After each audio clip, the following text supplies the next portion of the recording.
ठीक है। अब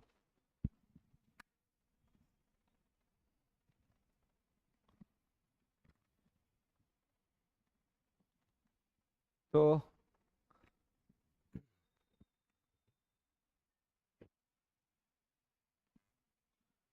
चलिए, राष्ट्रपति की शक्तियां और उसके जो कार्य हैं वो हम लोग देख लिए थे। क्षमादान देखिए पहले ही आप लोगों को बता चुके हैं, बस वो है कि उसको लिखाना है ना, और कुछ नहीं है। लेकिन उसमें लिखाने जैसा वैसा कोई बात है नहीं।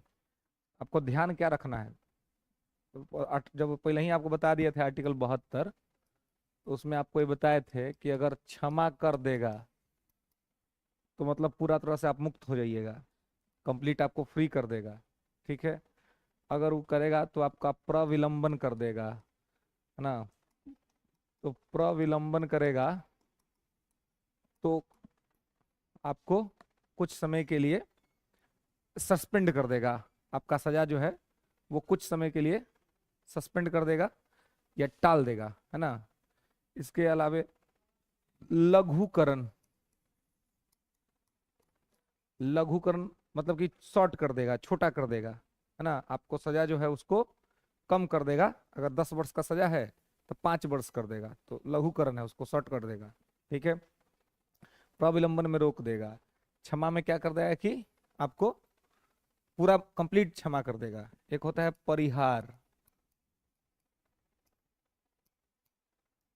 तो परिहार आपकी परिस्थिति के हिसाब से, अगर आपका कोई ऐसा कंडीशन बन रहा है, कुछ इस तरह की समस्याएं आपको बन रही हैं, तो ऐसे में आपको क्या करेगा कि उस समय विशेष के लिए आपको कुछ सुविधा दे देगा, है ना, कुछ आपको छूट दे देगा, रियायत दे देगा।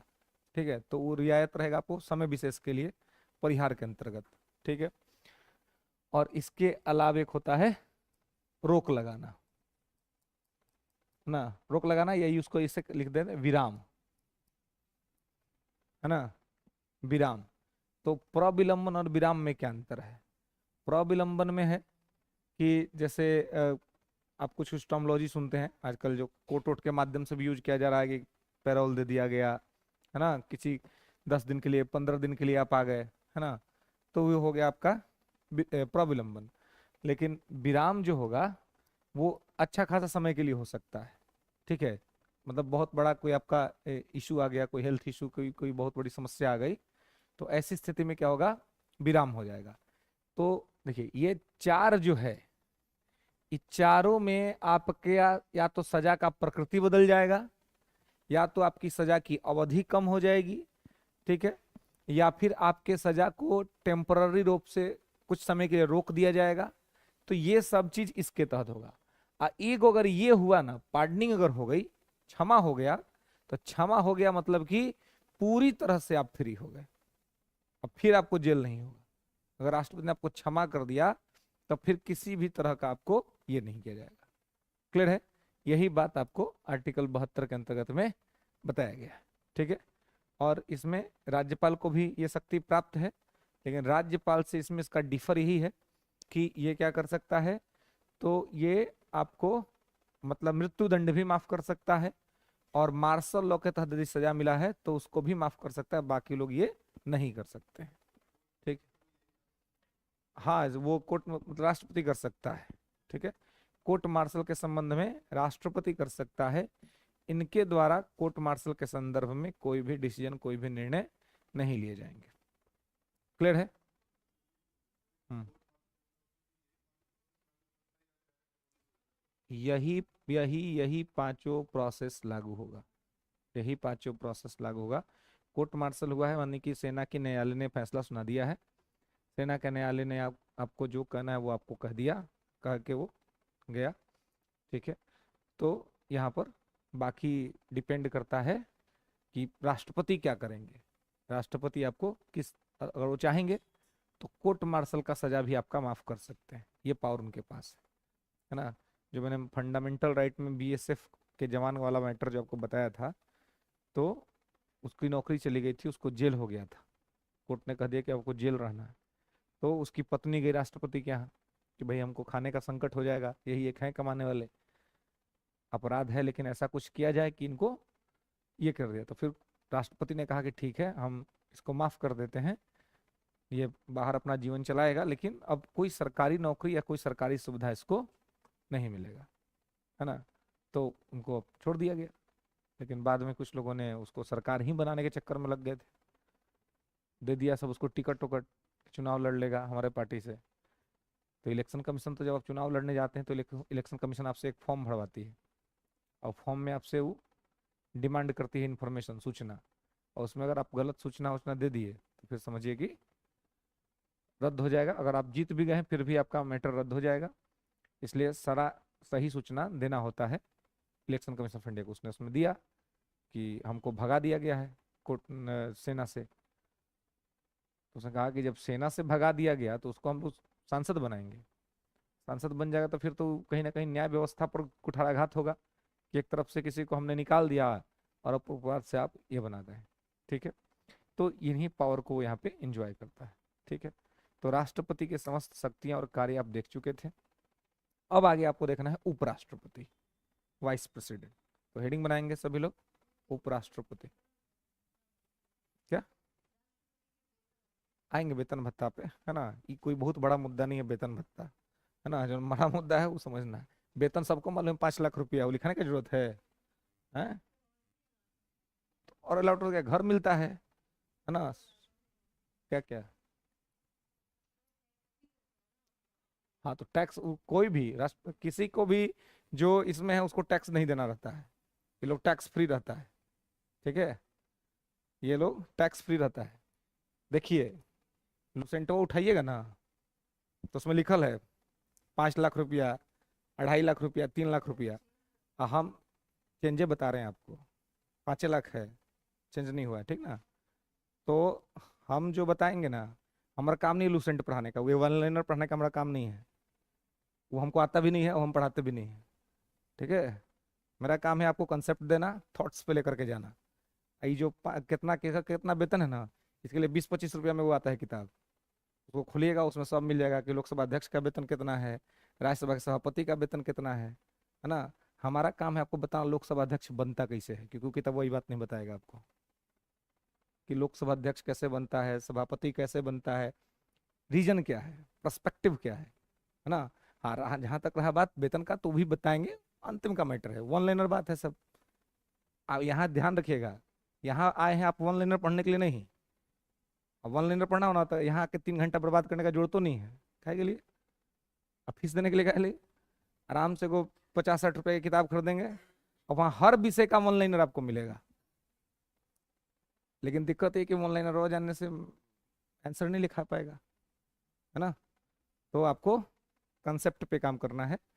वन लाइनर्स, अनुसूची, अनुच्छेद, भाग में कौन सा क्या सब्जेक्ट है, सब का सब चल रहा है क्रोनोलॉजी में।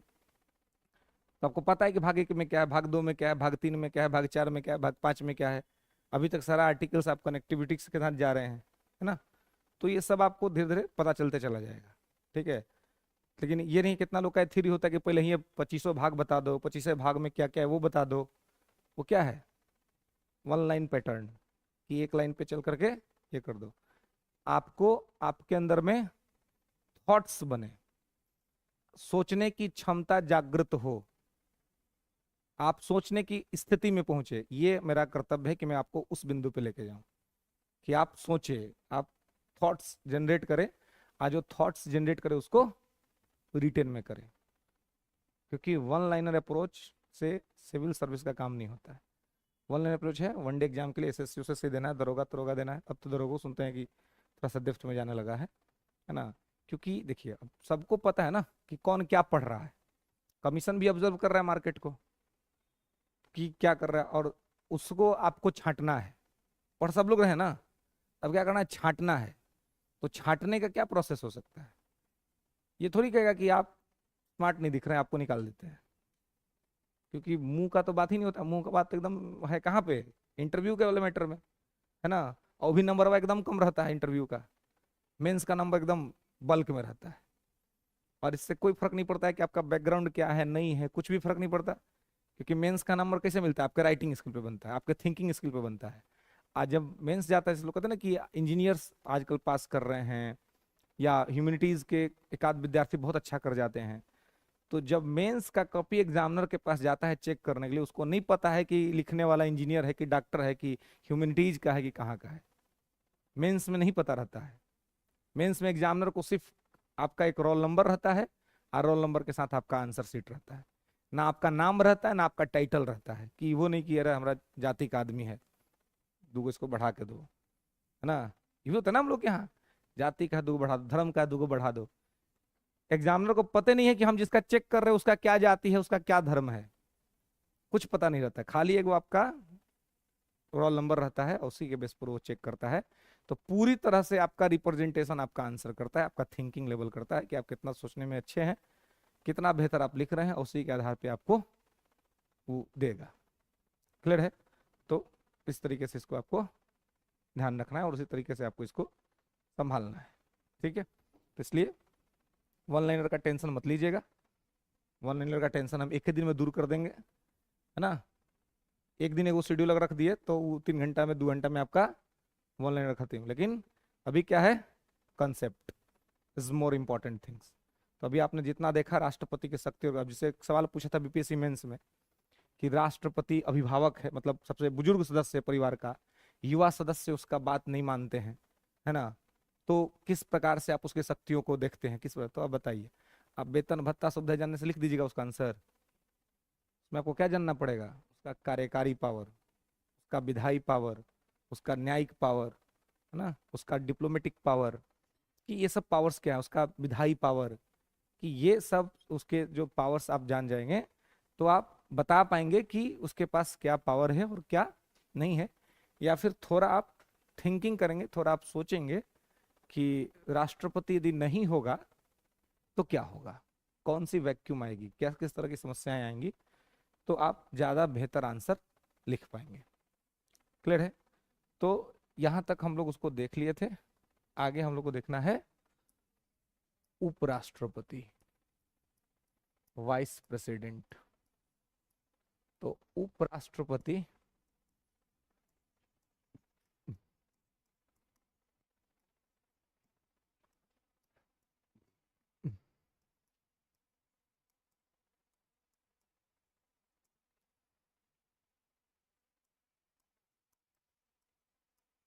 तिरसठ से 69।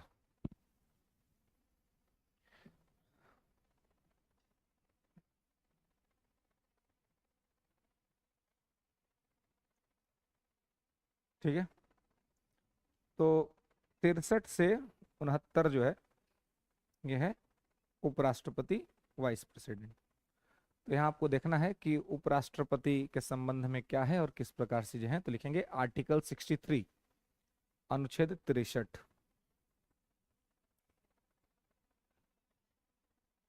अनुच्छेद 63।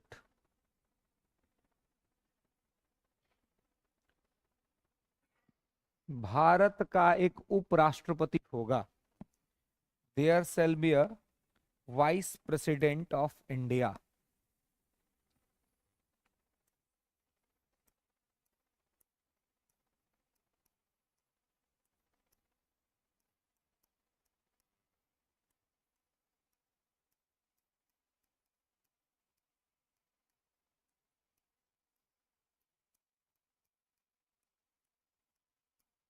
भारत का एक उपराष्ट्रपति होगा।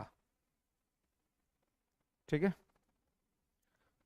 तो भारत का एक उपराष्ट्रपति होगा मतलब समझ रहे हैं, it's also a constitutional post. ये एक संवैधानिक पद है, संविधान में लिखा हुआ है कि भारत का क्या होगा, एक उपराष्ट्रपति होगा। तो आप देखेंगे, सोनी सिंह आवाज नहीं आ रही, किसी नहीं आवाज जा रहा है भाई, माइक तो ठीक है, एक बताओ आवाज नहीं जा रहा है अभी तो। और अगर नहीं जा रहा है तो मैनेजमेंट टीम को कंफर्म करो, उसको फोन करके बोलो कि भाई आवाज नहीं आ रही है। तो भारत का एक उपराष्ट्रपति होगा। ठीक है, तो ये क्या हो गया, ये एक संवैधानिक पद हो गया, संविधान में निश्चित हो गया कि एक उपराष्ट्रपति तो रहेगा। अब हमने जैसा कि आपको कहा था कि उप का मतलब होता है चुप, है ना। जिसके भी नाम के आगे लग गया ऊप, उसका मतलब चुप। उस महोदय के पास अपना कोई खास पावर ज्यादा नहीं है। इसलिए कभी भी कोई आदमी आपको उप वाला पोस्ट ऑफर करे, कहे कि आइए हमको उप बना देते हैं कुछ, आप सबऑर्डिनेट्स हैं, है ना, तो कहते हैं ना कि अल्टरनेटिव, तो कोई भी कहे कि हम आपको अल्टरनेटिव विकल्प में रखते हैं, कोई नहीं होगा देन में हम आपको ऑफर कर लेंगे, तो उसको कहिए कि ऐसा करिए, हमें छोड़ दीजिए ना, अल्टरनेटिव बनने वालों में से नहीं है। जब बनेंगे तो परमानेंट बनेंगे, और नहीं तो कोई बात नहीं। क्योंकि ये लग गया तो फिर कोई वैल्यू नहीं है ज्यादा, है ना। मतलब आपके पास ना कोई पावर है ना कुछ है, आज जो पावर इंजॉय कर रहा हो कोई और कर रहा है। तो यहाँ पे कहता है कि एक उपराष्ट्रपति है ना। तो एक चीज तो यहाँ से क्लियर हो जाता है कि उपराष्ट्रपति का पद जो है वो क्या है, संवैधानिक पद है ना। It's a constitutional post because it discuss in constitution, है ना, क्योंकि ये संविधान में क्लासिफाइड किया गया है, इसलिए इसको हम इस स्तर पे देखते हैं। इसके बाद आप देखते हैं कि आर्टिकल 64 जो है ये कहता है कि उपराष्ट्रपति राज्यसभा का पदेन सभापति होगा। उपराष्ट्रपति, ठीक है, उपराष्ट्रपति राज्यसभा का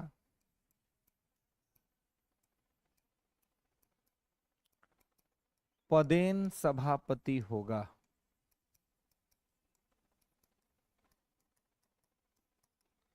vice president shall be ex officio chairman of the Rajya Sabha. Vice president shall be ex officio chairman of the Rajya Sabha. Ex officio, पदेन, देखिए हिंदी में वर्ड होता है, यूज होता है पदेन पद, इंग्लिश में से वो कहते हैं एक्स ऑफिशियो पोस्ट। अब एक्स ऑफिशियो का क्या मतलब है? हम्म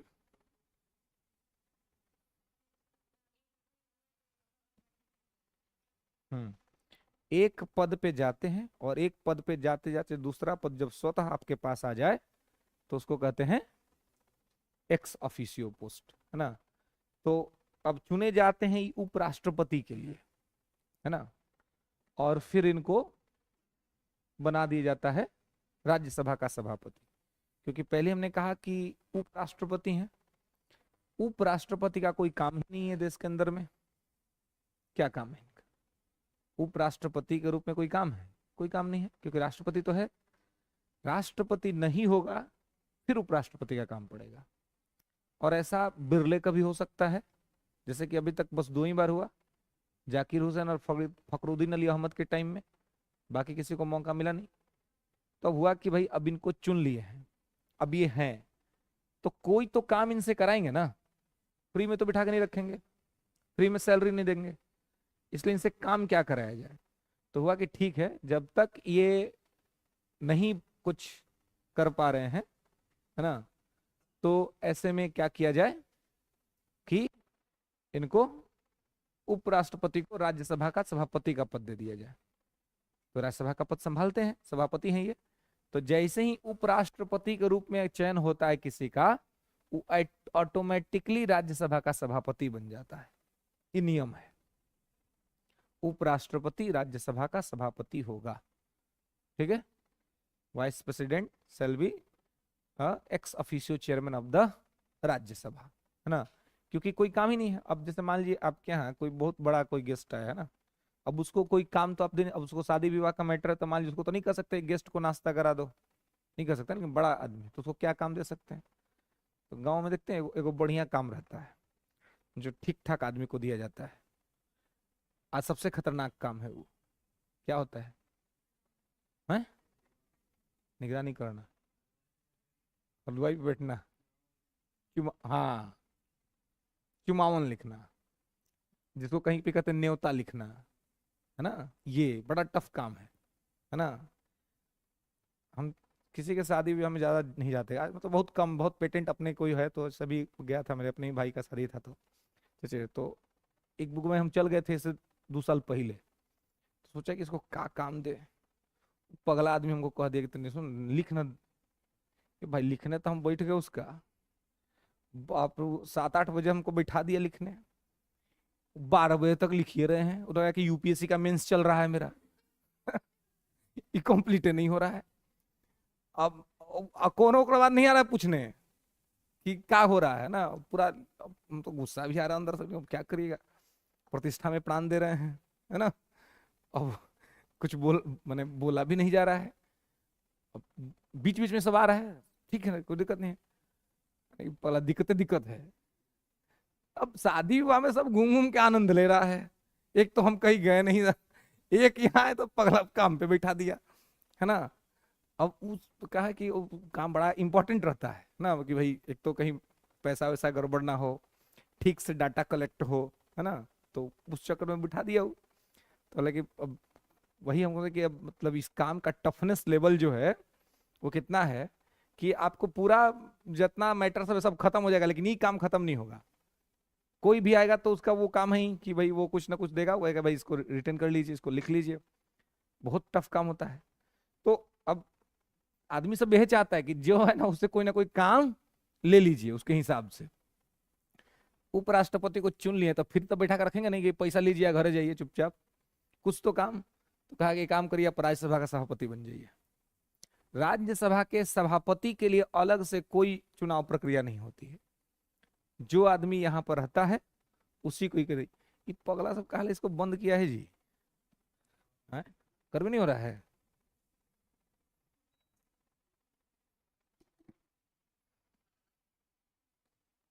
बाहरवा का मौसम थोड़ा नहीं है, ये तो पूरा पैक ना है। ऐसे ही एसी लगल है बाहर, कार्बन बना रहा होगा पूरा, और ऊपर से बंद कर दिया है, बिजली भी बना बचाता है। चलिए, तो यहाँ पर इसको ध्यान रखना है आपको कि राज्यसभा का सभापति जो है वो क्या करेगा, अपना काम करेगा, ठीक है। तो राज्यसभा का सभापति का काम करेगा, क्योंकि उपराष्ट्रपति के रूप में कोई काम नहीं है। आज जिस दिन मान लीजिए कि राष्ट्रपति नहीं है, उस दिन ही चल जाएगा राष्ट्रपति का काम करने। तो जब राष्ट्रपति का काम करने जाएगा तो उस बीच राज्यसभा के सभापति वाला काम राज्यसभा का उपसभापति कर लेगा, ठीक है। तो इनके उधर जाने से भी कोई दिक्कत समस्या बहुत बड़ी खड़ी नहीं होगी। इसलिए इनको ये कहा गया है कि आप उपराष्ट्रपति तो हैं ही, राज्यसभा का पदेन सभापति बनकर रहिए, एक्स ऑफिसियो चेयरमैन बनकर के आप राज्यसभा में रहिए, ठीक है। क्लियर है। आइए article 65।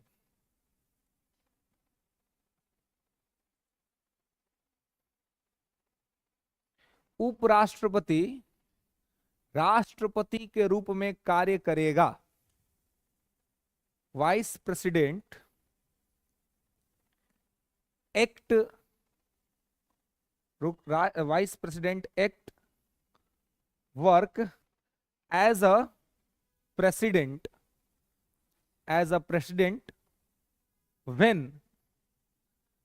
when president post vacant or when president post vacant or when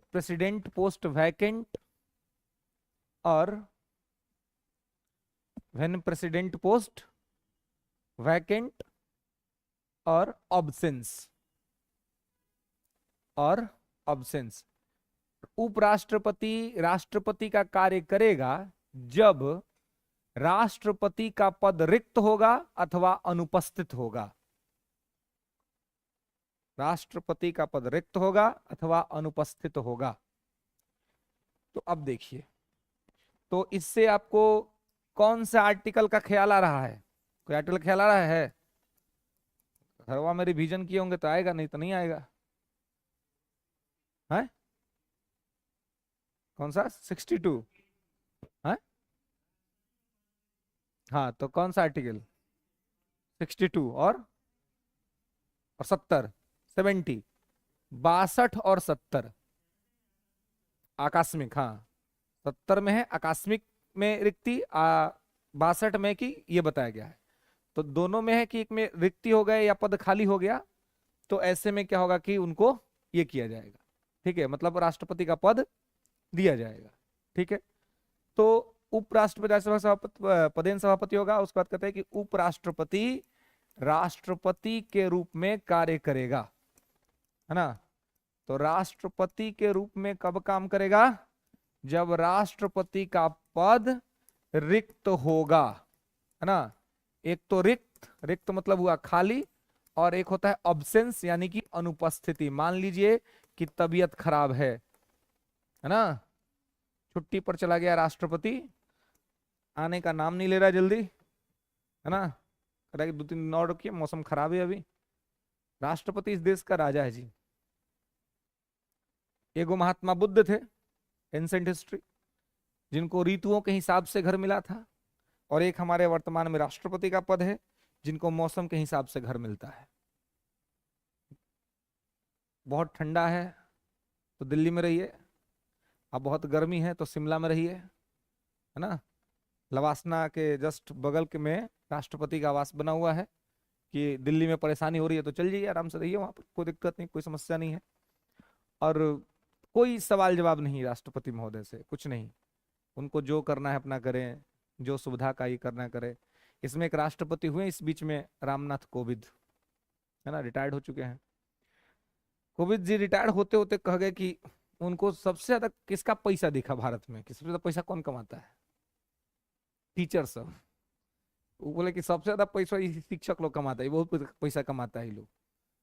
उन्होंने कहा कि हम तो भाई और मतलब बोल दिए कि हम लोग को टैक्स वैक्स भी लगता है। कहाँ टैक्स लगता है भाई, कहाँ टैक्स देते हैं?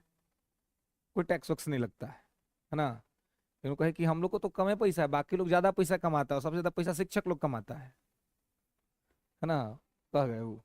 अब किस हिसाब से कहे थे, मतलब कैसे वो ये कह गए कि भाई वो टैक्स देते हैं, है ना, ये करते हो, तो उनको स्पष्टीकरण देना चाहिए था। लेकिन वो अपना ये बात बोले थे रिटायर्ड होते के टाइम पर। रिटायर होते होते कितना आदमी कुछ कुछ बात बोल जाता है। वो थे हामिद अंसारी, उपराष्ट्रपति का हम बात कर रहे हैं, तो हामिद अंसारी 10 साल उपराष्ट्रपति रहे, है ना, वेंकैया नायडू से पहले हामिद अंसारी ही थे, ठीक है। तो हामिद अंसारी इनका जब रिटायर्ड हो रहे थे, तो ये क्या कहे कि देश में अल्पसंख्यकों का हित सुरक्षित नहीं है, ये कहते हुए रिटायर्ड हो गए। जबकि देश में उपराष्ट्रपति के पद से रिटायर्ड हो रहे हैं, आप 10 साल रह करके रिटायर्ड हो रहे हैं, तभी बात कह के निकल गए, है ना। तो मतलब इस तरह के संवैधानिक पद पे बैठ करके बचकाना स्टेटमेंट देना, ये ठीक बात नहीं होता। हाँ, आज जब रहेंगे तब नहीं देंगे ना। कॉलेजियम उन्हीं का बनाया हुआ मैटर है, और कॉलेजियम में भ्रष्टाचार उन्हीं की वजह से होता है। फिर भी रहते हुए कॉलेजियम को कोई ठीक नहीं करेगा, आज जाते जाते कह के जाएगा कि कॉलेजियम का समीक्षा होना चाहिए, तो करना समीक्षा भाई, है ना। हाँ, तो उन लोग का, अब चीफ जस्टिस के प्रक्रिया में सरकार कुछ कर ही नहीं सकती है ना, तो सरकार तो कर ही देती उपाय। सरकार तो इस सब मामला मैटर के हेड बॉस है। इस हाँ? तो, तो, तो यही यही कहा जा रहा है कि भाई हमारे यहाँ जुडिशियल सुपरमेसी नहीं है, लेकिन फिर भी कुछ लोग इसको एस्टैब्लिश करने के का प्रयत्न करते हैं कि हमारी मर्जी, हम जो कर ले, है ना। तो ऐसे मतलब सिस्टम में को ठीक करने का काम 1-2 बार इंदिरा गांधी की थी, है ना। इंदिरा गांधी इसलिए उनको आयरन लेडी कहते हैं, अपना मर्जी के आदमी को चीफ जस्टिस बना दी तुरंत, है ना ना। मतलब उनको कुछ भी कर देती थी, उनको फर्क नहीं पड़ता था कि क्या हो रहा है, अपना जिसको मन किया उसको बना दे। केशवानंद भारती केस में जो फैसला आया था, तो उसमें 7-6 से फैसला आया था। तो ये जो जब सुप्रीम कोर्ट में कोई बेंच बनता है, तो जब फैसला पढ़ा जाता है, तो हर मैंने ऑपोजिशन वाले बेंच का भी एक आदमी हेड रहता है, एक पोजीशन वाले भी, यानी कि जिनका पक्ष माना जाएगा उसका भी। तो इस जो 7 वाले लोग थे, इन्होंने इनका ही फैसला माना गया कि सरकार के संसद को संविधान में संशोधन करने की शक्ति, लेकिन मूल संरचना में संशोधन करने का नहीं। इंदिरा जी ये भी नहीं चाहती थी कि मतलब हमको एकदम फ्रीडम मिल जाए, मूल संरचना वाला भी कोई बात ना रह जाए, हमको जो मर्जी सो हम संविधान में बदलाव कर दे। लेकिन इस फैसला के वजह से मूल संरचना का कंसेप्ट आ गया बीच में बैरियर। लेकिन ये जो 6 जज थे, ये कह रहे थे कि नहीं, मतलब वही बात कर रहे थे जो इंदिरा जी वाला बात था कि संसद तो चुनी हुई संस्था है, तो संसद को दे दीजिए जिम्मेवारी कि वो जैसे मन से करे वैसे वो संविधान को ठीक कर दे। तो इस 6 जज के जो हेड थे ना, उनका नाम था A.N. रॉय। और इनका सुप्रीम कोर्ट में सीनियरिटी का मैटर इनका चौथे नंबर पे था। इनसे पहले और 3 जज थे जो सीनियर थे, जिनको सुप्रीम कोर्ट में चीफ जस्टिस बनना था, और तीनों जज इस 7 वाला में सब था। तो देखिए इंदिरा गांधी की सब तो हमारा खिलाफ वाला मैटर बतिया रहा है। बोला कोई बात नहीं, इनको खारिज करो। 4 नंबर पर A.N. रॉय को 1973 में उन्होंने बना दिया सुप्रीम कोर्ट का चीफ जस्टिस। तभी तो सुप्रीम कोर्ट में हाय तबाह मचा। कॉलेजियम आया क्यों? इसी बीमारी की वजह से। अब मैडम प्राइम मिनिस्टर यही नहीं रुकी, 1977 में 77 में देखा कि भाई ये लोग फिर ये हमको डिस्टर्ब करने की कोशिश कर रहा है, तो देख जान मतलब देश में आपातकाल लगा दी, इमरजेंसी चल रहा है, फिर भी कोर्ट कुछ नहीं कर पाया, कोर्ट खारिज नहीं करा पाया इनके इमरजेंसी को। और वहां पर भी इन्होंने क्या किया, अपने मर्जी का चीफ जस्टिस से अपॉइंट कर दिया। अब ये जब किया तब इसी के बाद कॉलेजियम का डिमांड हुआ ना। इससे पहले कॉलेजियम नहीं था भारत में अस्तित्व में, सरकार ही सब तय करती थी, सरकार अपनी मर्जी से बना देती थी। तो जब ये लोग देखा कि बाप, ये तो इंदिरा गांधी तो बहुत जबरदस्त काम कर रही है, ये तो मतलब हम लोग को ये कर देगी एकदम। तो हुआ कि भाई संविधान में देखा जाए कि जजों की नियुक्ति की प्रक्रिया क्या है ना। तो इसके प्रक्रिया क्या है, ये वो क्वेश्चन का है कि सर जब प्रेसिडेंट का कोई काम ही नहीं है तो इस पद का होना जरूरी है। प्रेसिडेंट का तो काम है जी, वाइस प्रेसिडेंट पर ना क्वेश्चन पूछ सकते हैं आप, वाइस छूट गया शायद आपके क्वेश्चन में, है ना। काम नहीं है लेकिन टेम्पररी तो है ना, जुगाड़ टेक्नोलॉजी है, काम कभी भी पड़ सकता है ना, काम कभी भी पड़ सकता है। तत्कालिक तौर पे काम नहीं है लेकिन काम कभी भी पड़ सकता है, ऐसा हो सकता है कि कभी भी काम पड़ जाए। तो जब काम पड़ जाएगा तो क्या करेंगे, तो इसलिए एक पद बना के रखे हुए हैं कि अचानक से पद खाली होगा तो उनको दे देंगे, बाकी राज्यसभा का काम अपना करते ही हैं। तो कहने का मतलब है कि एब्सोल्यूटनेस कोर्ट में होता है कभी कभी। तो सरकार अगर स्ट्रांग रहती है तो सरकार उसका जवाब अपने तरीके से देती है ना। हर बार अभी यही सरकार जो है, आप देखेंगे पीछे 2018 में दीपक मिश्रा वाले मैटर में जो है वो किस तरह से अपना अपना बात मनवा लिया, कोर्ट का बात नहीं सुना इन्होंने, है ना।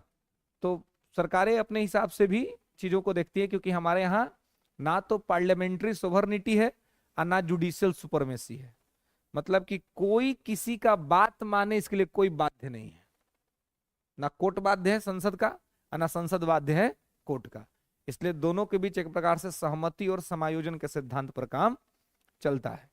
तो अगर किसी परिस्थिति में पद रिक्त होगा या अनुपस्थित होंगे तो ऐसे सीन में उपराष्ट्रपति राष्ट्रपति का कार्य करेगा, इसमें यही बात कहा गया है। विदेश दौरा पे अगर मान लीजिए कि राजकीय कार्य से हैं विदेश दौरा पे और राज्य के ही काम से गए हैं, भारत के ही काम से गए हैं, दौरा कर रहे हैं, तो उसको अनुपस्थिति नहीं माना जाएगा कि वो अनुपस्थित है। पहले के समय में टेक्नोलॉजी बहुत कमजोर था, तो ऐसे में अनुपस्थिति मानी जाती कि अचानक से कोई आ गया प्रपोजल साइन वाइन करने के लिए तो दिक्कत होता था।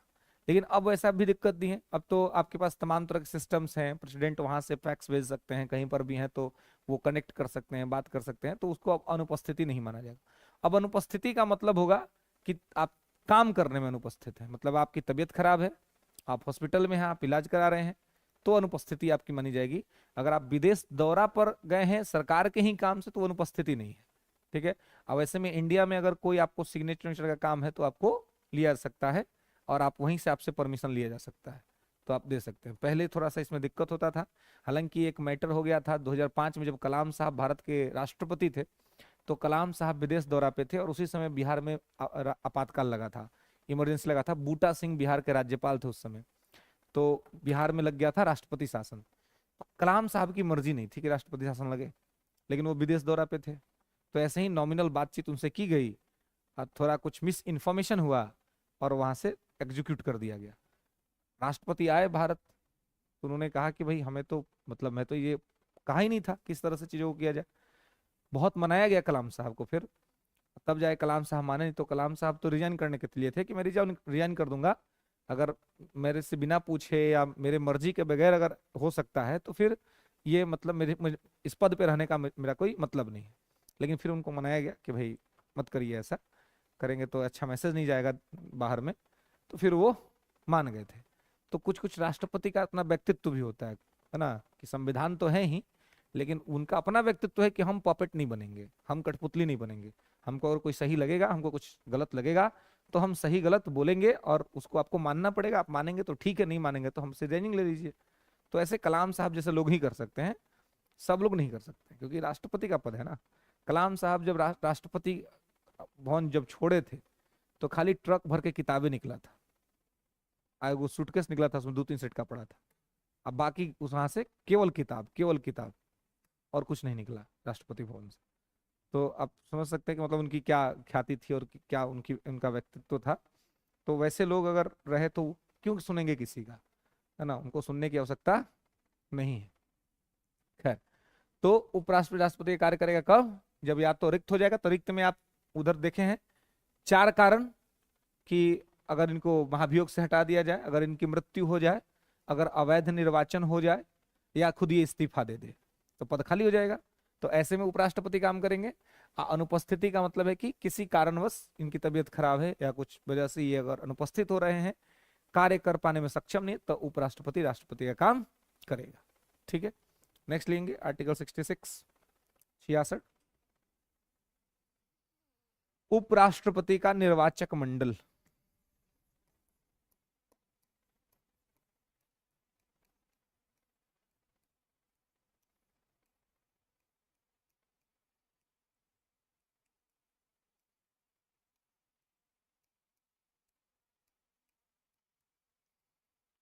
उपराष्ट्रपति का निर्वाचक मंडल, electoral college of the vice president. ठीक है, उपराष्ट्रपति का निर्वाचक मंडल। तो इलेक्टोरल कॉलेज क्या है, अब है कि मतलब उपराष्ट्रपति को कौन कौन वोट देगा। जैसे राष्ट्रपति में आपने एक निर्वाचक मंडल पढ़ा था, वैसे उपराष्ट्रपति नोट करके लिख लेंगे कि उपराष्ट्रपति के निर्वाचक मंडल में संसद के दोनों सदनों के निर्वाचित और मनोनीत सदस्य शामिल होते हैं। उपराष्ट्रपति के निर्वाचक मंडल में संसद के दोनों सदनों के निर्वाचित और मनोनीत सदस्य शामिल होते हैं। In electoral college of the vice president, in electoral college of the vice president consisting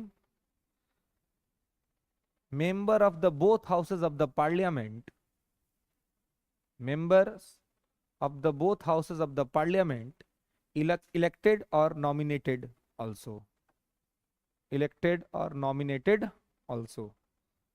ठीक है, तो उपराष्ट्रपति का जो निर्वाचक मंडल होता है, इसमें आपको निर्वाचित और मनोनीत दोनों सदस्य भाग लेते हैं, है ना। इसमें क्या होगा, दोनों भाग लेंगे, निर्वाचित भी और मनोनीत भी। ठीक है, इलेक्टेड भी भाग लेंगे और नॉमिनेटेड भी भाग लेंगे, है ना। तो इलेक्टेड और नॉमिनेटेड दोनों भाग लेता है, जबकि राष्ट्रपति में खाली इलेक्टेड लोग भाग लेता था, नॉमिनेटेड नहीं। उपराष्ट्रपति के चुनाव में इलेक्टेड और नॉमिनेटेड दोनों लोग भाग लेंगे, और बाकी प्रक्रिया एज वेल एज सेम होगा जैसे राष्ट्रपति का होता है ना। चुनाव वोटिंग प्रोसेस जो आपने राष्ट्रपति में पढ़ा है, एज वेल एज वैसे ही होगा। ठीक है, तो निर्वाचन प्रक्रिया लिख लीजिए इसी में, इलेक्शन प्रोसेस, निर्वाचन प्रक्रिया।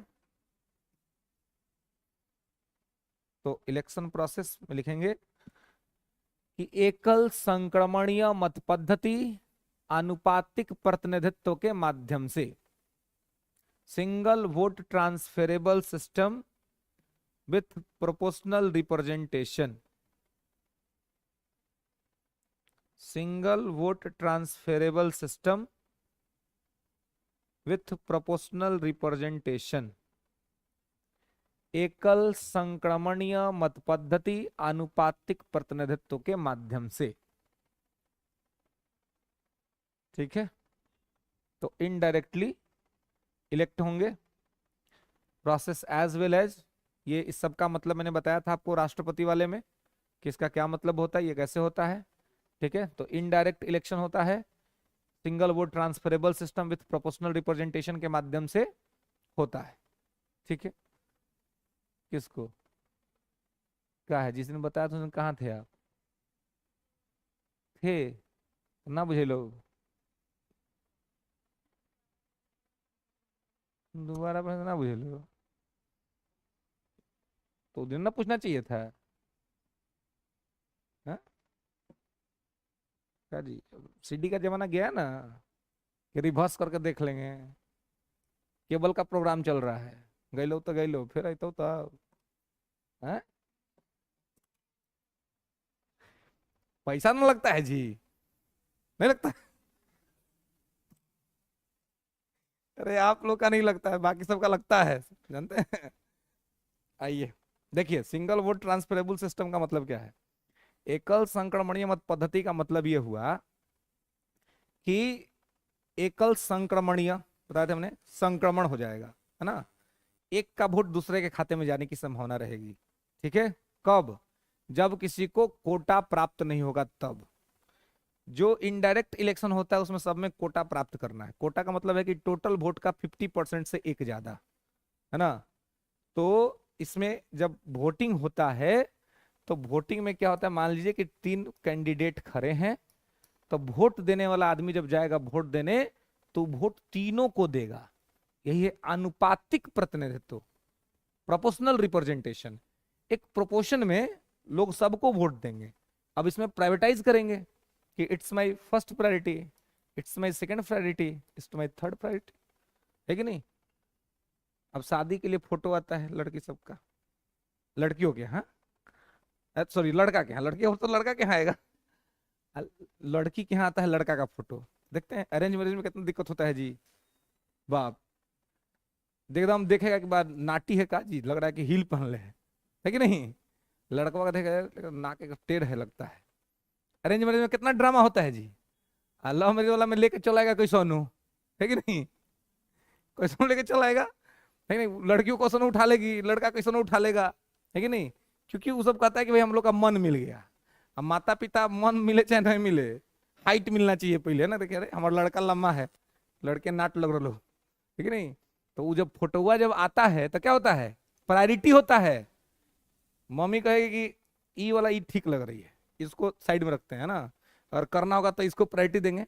अब मान लो इसके यहाँ नहीं हुआ, तो ये वो है ना, ये भले तो नहीं सांवली है लेकिन लम्बी है, हो जाएगा कोई बात नहीं, तो नहीं क्रीम पाउडर लगाएगी घर में रहेगी तो हो जाएगी ठीक। सब होता है कि नहीं होता जी, सब होता है ही सब। तो इसको दे देगी सेकंड प्रायोरिटी। एक और देखिए, मान लो कि इसके यहाँ भी कोई मैटर गबड़ा गया, नहीं हुआ कोई बात, तो कहेगी कि गौर है ये है, इसका इसको साइड करो, ये है गोरी लेकिन इसका हाइट हुआ है कम, कोई बात नहीं, पार्टी उटी में जाएगी तो हील होल पहन लेगी, हो जाएगा मैटर, है कि नहीं। तो यह ना है प्रायोरिटी जी, कि आपको चुनना है, आपको देखिए कि कौन किसको आप प्रायोरिटी दे रहे हैं, है ना। अब प्रायोरिटी दिया गया, अब जब बात होना शुरू होगा तब अब देखा जाएगा कि किसके साथ बात मैच कर रहा है।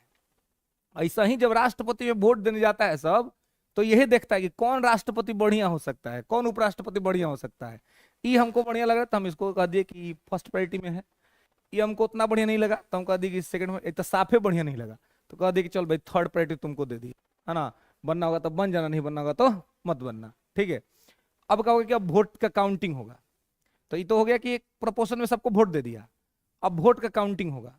अब जब काउंटिंग होगा तो नियम है कि आपको वैलिड जो है वो आपको मिलना चाहिए ना, मतलब कि वैलिड आपको टोटल वोट का 50% से एक ज्यादा। मतलब कि अगर 100 गो वोट मिला है तो 100 गो में इसमें से जीतने वाला जो कैंडिडेट है ना, उसको 51 गो फर्स्ट प्रायोरिटी मिलना चाहिए, तभी वो जीतेगा। तो 51 गो यदि काउंटिंग होगा और देखा जाएगा कि फर्स्ट प्रायोरिटी सबसे ज्यादा किसको मिला है, तो टोटल वोट पड़ा 100 गो, और उसमें मान लीजिए कि 51 से ज्यादा फर्स्ट प्रायोरिटी मिल गया है एक को, तो ये जीत गया चुनाव। लेकिन ऐसा भी हो सकता है कि 100 गो टोटल वोट गिरा है और उसमें से मान लीजिए कि किसी को भी 51 गो फर्स्ट प्रायोरिटी नहीं मिला, किसी को 40 को मिल गया, किसी को 42 को मिल गया और किसी को 30 को मिल गया, जबकि चाहिए कितना, 50% से एक ज्यादा। अब क्या होगा, तो जिसको 30 को मिला है ना, उसका वाला प्रायोरिटी निकाल करके आगे दो जो चल रहा है उस दोनों में जोड़ दिया जाएगा, उसको कहेगा तुम रेस से बाहर हो गए तो अब घर जाओ। अब उसका क्या कर देंगे, ऐड कर देंगे, और जब उसी को जब ऐड करेंगे दूसरा का वोट दूसरा में जब जुड़ेगा वह है संक्रमण, जिसको कहते हैं सिंगल वोट ट्रांसफरेबल सिस्टम। तो वही ट्रांसफरेबल होता है, वही जाकर के सट जाता है ना, दूसरा का निकल के दूसरा में चल जाएगा। उसके बाद देखेगा कि आप फर्स्ट प्रायोरिटी से अब ऐड हो गया, एड ऑन हुआ, तो अब आपको 50% से ज्यादा का मिल रहा है कि नहीं, मिल गया तो आप जीत जाइएगा, नहीं मिलेगा तो उसके आपको एक बार और ट्राई किया जाएगा कि उसका जो सेकंड प्रायोरिटी है उसको ऐड करके देख लेते हैं। अगर नहीं होगा तो फिर चुनाव ही रद्द कर दिया जाएगा। माने बिना आपको वैलिड वोट का 50% से एक ज्यादा प्राप्त किए बिना आप चुनाव जीत ही नहीं सकते हैं इस तरह के चुनाव में। और अगर नहीं प्राप्त हो रहा तो चुनाव रद्द हो जाएगा, फिर दूसरा कैंडिडेट खड़ा किया जाएगा और उनको किया जाएगा। लेकिन अभी तक के भारत के इतिहास में ऐसा कभी नहीं हुआ है, और अभी तक के भारत के इतिहास में सब पहले ही वरीयता क्रम में सबको उतना वोट मिल जाता है कि चुनाव जीत जाता है लोग। ठीक है, बस एक बार ज्ञानी इनका बीबी गिरी के संबंध में चीजें हुई थी, जो मैंने आपको बताया था कि वो रीजन इसलिए गड़बड़ हो गया था क्योंकि राष्ट्रपति अपना कैंडिडेट बना दिए थे, अब प्रधानमंत्री अपना कैंडिडेट, इसलिए थोड़ा सा वो दिक्कत हुआ। तो उससे पहले या उसके बाद आप देखिएगा तो इस तरह का कोई दिक्कत समस्या नहीं था। समझ में आया बात? चलिए, क्या कोई संभावना नहीं, अरे फर्स्ट राउंड में जीत जाता है, रद्द कुछ ही होगा, फर्स्ट राउंड में जीत जाते हैं लोग। हाँ बिल्कुल, अब तो वोट कटवा लोग को हटा दिया गया, अब तो दो ही लोग खड़े होता है ना, तो चांस नहीं है कि ये हो, क्योंकि हो गया 50 गो प्रस्तावक 50 गो अनुमोदक, किसको मिलेगा इतना, है ना। हाँ, तो इसलिए पहले 13 गो 14 गो 15 गो कैंडिडेट राष्ट्रपति में लड़ जाता था, है ना, वोट कटवा सब जानता है कि हम हारेंगे फिर भी लड़ जाता था, तो कह दिया कि रुको तुम उपाय कर देते, इसको 50 पर पहुंचा देते हैं, है ना। बस अब हो गया दिक्कत कि अब इतना मिल भी नहीं करेगा प्रस्तावक अनुमोदक किसी को जल्दी कि इससे करेगा, तो वोट कटवा लोग को यहाँ से हटा दिया जाता है। ठीक है, तो जैसे राष्ट्रपति का निर्वाचन होता है उसी प्रकार से उपराष्ट्रपति का भी निर्वाचन होता है। ठीक है, अब यहीं पर लिख लेंगे उपराष्ट्रपति पद के लिए योग्यता, क्योंकि इनके लिए अलग से कोई आर्टिकल नहीं दिया गया है, शॉर्टे में मार दिया है उपराष्ट्रपति को संविधान में सब। योग्यता, भारत का नागरिक होना चाहिए, ये तो यूनिवर्सल चीज है, सबसे डिमांड किया जाता है कि भाई भारत का नागरिक हो, भारत का नागरिक होना चाहिए। अच्छा, आयु सीमा इसका कितना है जी? ये राज्यसभा का सदस्य होता, राज्यसभा का सभापति होता है,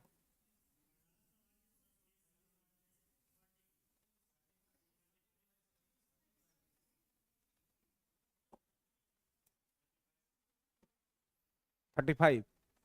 35 के साथ कितने लोग हैं कि 35 होगा? ठीक। अच्छा, और 30 के साथ, 30 के साथ एक दो लोग है जी, 30 ही जो है ना सो रॉन्ग आंसर है। ठीक है पगला, 35 इज द राइट आंसर, है ना, 35 सही जवाब है। देखिए, राज्यसभा का ही सभापति जरूर होता है, लेकिन राज्यसभा वाला नियम इस पर लागू नहीं होता है। राज्यसभा का मेंबर बनने के लिए एज होना चाहिए 30 साल, लेकिन अध्यक्ष बनने के लिए 35 साल। अब अध्यक्ष चूंकि राज्यसभा का आदमी होबे नहीं करता है, वो तो उपराष्ट्रपति होता है, तो उसके लिए जो नियम उस पर लागू होता है वो उपराष्ट्रपति वाला नियम लागू होता है, न कि सभापति है, क्योंकि अलग से सभापति चुनने का कोई प्रक्रिया ही नहीं है। ठीक है, इसलिए उपराष्ट्रपति की जो योग्यता है वही राज्यसभा का सभापति बनने के लिए भी योग्यता है। ठीक है, सदस्यों के लिए 30 साल है, लेकिन सभापति जो होगा वो 35 साल का होगा, और वो उपराष्ट्रपति ही होगा। ठीक है, चलिए आगे। योग्यता तो हो गया, एक भारत का नागरिक होना चाहिए, हो गया, और 35 वर्ष की आयु होनी चाहिए। ठीक है, राज्यसभा का सदस्य बनने के योग्य होना चाहिए, he should be qualify for the Rajya Sabha member, Rajya Sabha के सदस्य बनने के योग्य होना चाहिए, राज्यसभा के सदस्य बनने के योग्य होना चाहिए, क्योंकि राज्यसभा का ही सभापति का काम करना है ना, तो वो सब क्वालिटी होना चाहिए जो राज्यसभा का सदस्य बनने के लिए हो। लेकिन हाँ एज वाला मैं यहाँ पर लागू नहीं होगा, ठीक है। एज उनका रहेगा 35 ईयर्स, ठीक है।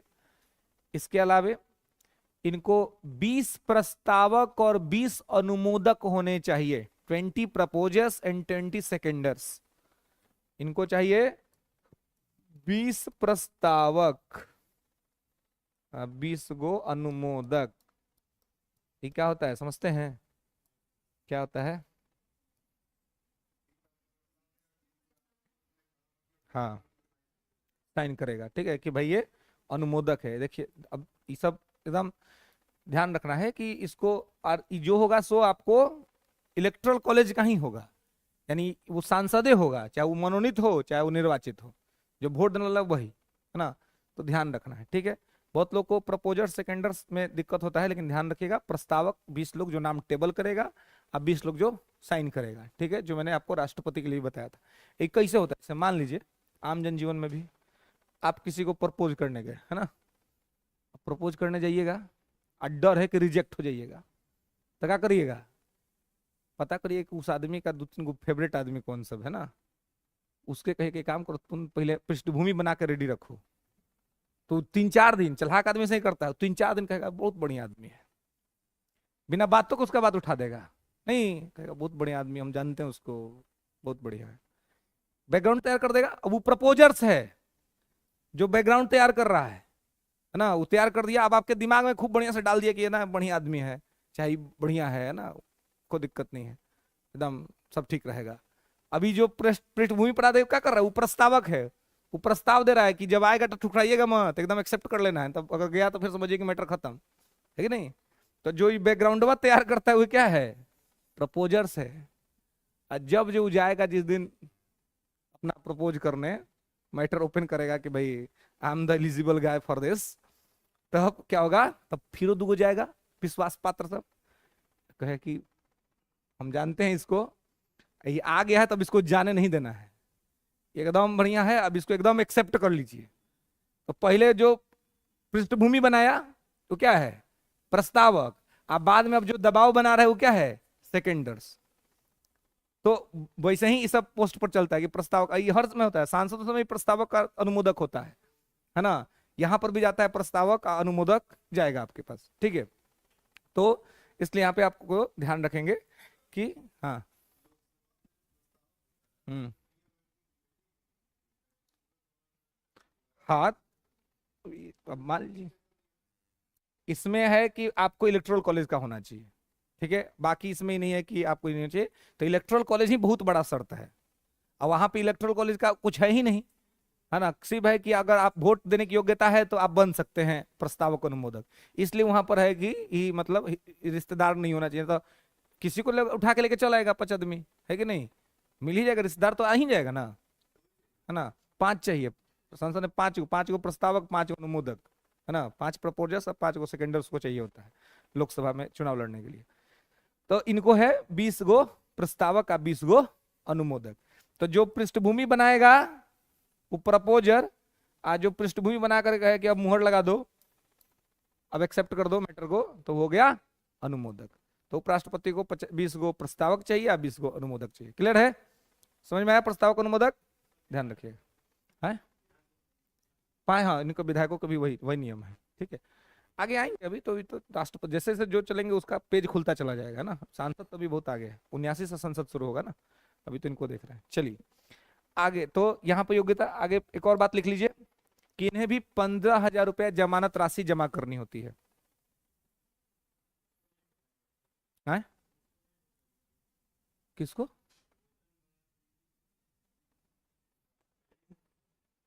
हाँ ये यही था, यही है ना, नहीं आप जमानत राशि तो वापस हो जाता है, इतनी तो एक सिंबॉलिक है, मैंने इनका कहना है कि भाई इतना पैसा का रेशियो बढ़ गया तो ये काहे नहीं बढ़ रहा है, ये बढ़िए के यहाँ तक पहुंचा है ना, क्या? हाँ वही कह रहे हैं कि बढ़िए के यहाँ तक पहुंचा है, बढ़ी के यहाँ तक पहुंचा है, तो 15,000 लोग को बहुत बड़ा चीज है, जबकि अपने पैसा लेगा पूरा पूरा। आप देखते हैं मैंने सांसद लोग का वेतन भत्ता बढ़ता है तो आपको पता नहीं चलेगा, कहीं न्यूज आपको नहीं मिलेगा कि सांसद का वेतन बढ़ गया, कि हंगामे नहीं होता है, ध्वनि मत से पारित, हाँ अपना है, अपना पैसा बढ़ना है तो पक्ष विपक्ष कोई हंगामा नहीं, ध्वनि मत से पूरा भारित हो जाता है कि भाई हो गया, सैलरी बढ़ गया हम लोग का, है ना। वही आम जनता के विकास से संबंधित कोई विधेयक आ जाए, 50 गो उसमें विवाद होगा, वो जाएगा स्टैंडिंग कमेटी को, स्टैंडिंग कमेटी रिपोर्ट सबमिट करेगी, फिर पार्लियामेंट उस पर विचार करेगी, फिर वोटिंग होगा, है ना, फिर अमेंडमेंट लाया जाएगा, तमाम तरह की प्रक्रियाएं होंगी। लेकिन वेतन भत्ता अधिनियम में कोई नहीं, पैसा बढ़ा दिया जाए, बस बढ़ा दिया जाए, सब एक दूसरे को इशारा करता है कि इसमें डिस्टर्ब नहीं करना है जी, अपना मैटर है ना, अपना वाला मैटर वाला में नहीं, जनता वाला मैटर में जो किया जाएगा हम लोग किया जाएगा, अपना वाला में नहीं। तो 20 गो प्रस्तावक का 20 गो अनुमोदक का 15,000 इसको जमा करना है जमानत राशि के रूप में। इनका भी है कि अगर 1/6 इनको मिलना चाहिए टोटल का, नहीं मिलेगा तो इनका भी पैसा वापस नहीं होगा, वो पैसा उनके पास रिजर्व हो जाएगा। ठीक है, अब देखिए, तो यहीं पर चूंकि योग्यता लिख ली तो यहीं पर शर्त भी लिख लीजिए, उपराष्ट्रपति पद की शर्त है, क्योंकि आर्टिकल में इनके बारे में कुछ नहीं लिखा हुआ है, शर्त लिख लीजिए।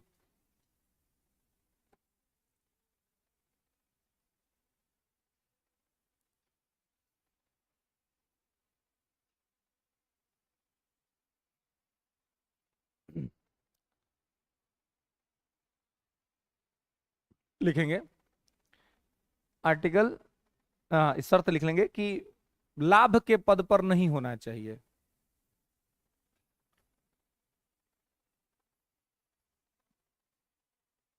Should not take any post of profit. ठीक है, लाभ के पद पर नहीं होना चाहिए, है ना, लाभ के पद पर नहीं होना चाहिए, पागल नहीं होना चाहिए, दिवालिया नहीं होना चाहिए, should not be mad, should not be bankrupt.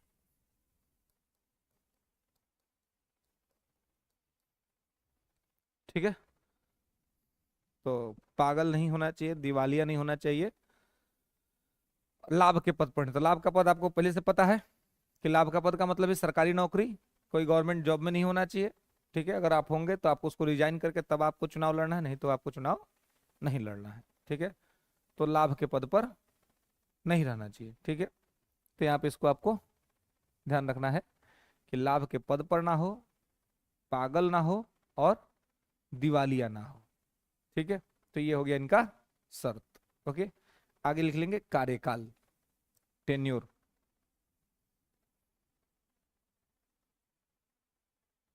कार्यकाल, तो इसको थोड़ा सा आप अनुच्छेद 67 से रिलेट कर सकते हैं, क्योंकि अनुच्छेद 67 में लिखा हुआ है, आर्टिकल 67 लिखेंगे फिर कार्यकाल की चर्चा कर लेते हैं उसके अंतर्गत। अनुच्छेद 67 लिखेंगे कि उपराष्ट्रपति अपनी नियुक्ति की तारीख से 5 वर्ष तक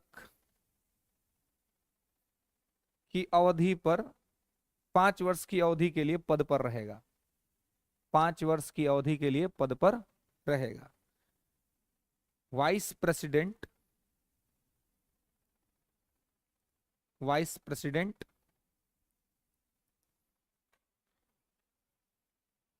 vice president do his work, do his work for 5 years, for 5 years to appointment date. तो अपनी नियुक्ति के तारीख से 5 वर्ष के लिए ये अपने पद पर कार्य करेगा। ठीक है, तो यहीं से इसका कार्यकाल का मैटर निकल के आता है कि इनका जो कार्यकाल है, जो इनका टेन्योर है, वो कार्यकाल है 5 वर्ष का। तो जिस दिन से ही शपथ लेंगे, है ना, जिस दिन से ही शपथ लेंगे उस दिन से 5 वर्ष तक ये पद पर रहेंगे। ठीक है, शपथ के दिन से वो 5 वर्ष का ये काउंटिंग होगा, क्योंकि नियम है कि पुराने राष्ट्रपति का कार्यकाल खत्म होने से पहले नया उपराष्ट्रपति चुन लेना चाहिए, है ना। पुराना उपराष्ट्रपति का कार्यकाल खत्म हो रहा है 2 दिन में, तो उससे पहले उपराष्ट्रपति चुना हुआ रहेगा। तो 5 वर्ष का इनका कार्यकाल एग्जैक्ट इनके शपथ के दिन से कैलकुलेट होता है। हालांकि यदि ये चाहे तो बीच में इस्तीफा दे सकते हैं, है ना, अगर इनको 5 साल काम करने का मन नहीं है तो बीच में ये अपना इस्तीफा दे सकते हैं। ठीक है, तो ये अपना इस्तीफा देंगे तो उपराष्ट्रपति को देंगे, सॉरी, हाँ हाँ, राष्ट्रपति को देंगे, राष्ट्रपति को देंगे। उपराष्ट्रपति, उपराष्ट्रपति को कैसे दे देंगे, राष्ट्रपति को देंगे, ठीक है। तो ये इस्तीफा देंगे, और ये इस्तीफा किसको दे देंगे, राष्ट्रपति को देंगे। राष्ट्रपति को देना होगा तो राष्ट्रपति इनको देंगे, ये लोग आपस में समझ बूझ लेता है, ठीक है। लेकिन आपको ध्यान रहे कि उपराष्ट्रपति राज्यसभा का सभापति है, तो ये अपना इस्तीफा देगा राष्ट्रपति को। लोकसभा का अध्यक्ष अपना इस्तीफा किसको देगा, उपाध्यक्ष को देगा, क्योंकि उसका यहां से कोई लेना देना नहीं है। इनका उपसभापति से कोई लेना देना नहीं है, क्योंकि ये मुख्य तौर पे है उपराष्ट्रपति। तो अगर इस्तीफा देंगे तो राज्यसभा के सभापति के पद से थोड़ी हटेंगे, उपराष्ट्रपति के पद से हट जाएंगे। तो उपराष्ट्रपति के पद से हटेंगे, इसलिए इनको अपना इस्तीफा, अपना रिजिग्नेशन लेटर इनको देना है किसको, राष्ट्रपति को, ठीक है। राष्ट्रपति को देकर के अपना पद छोड़ सकते हैं, या फिर इन्हें हटाया भी जा सकता है। Can be also removed by the parliament proposal, है ना, लेंगे कि इन्हें संसद के द्वारा प्रस्ताव से हटाया भी जा सकता है। He can be removed also by the parliament proposal.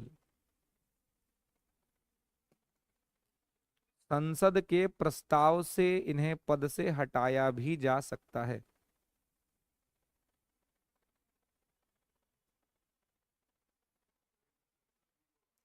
है?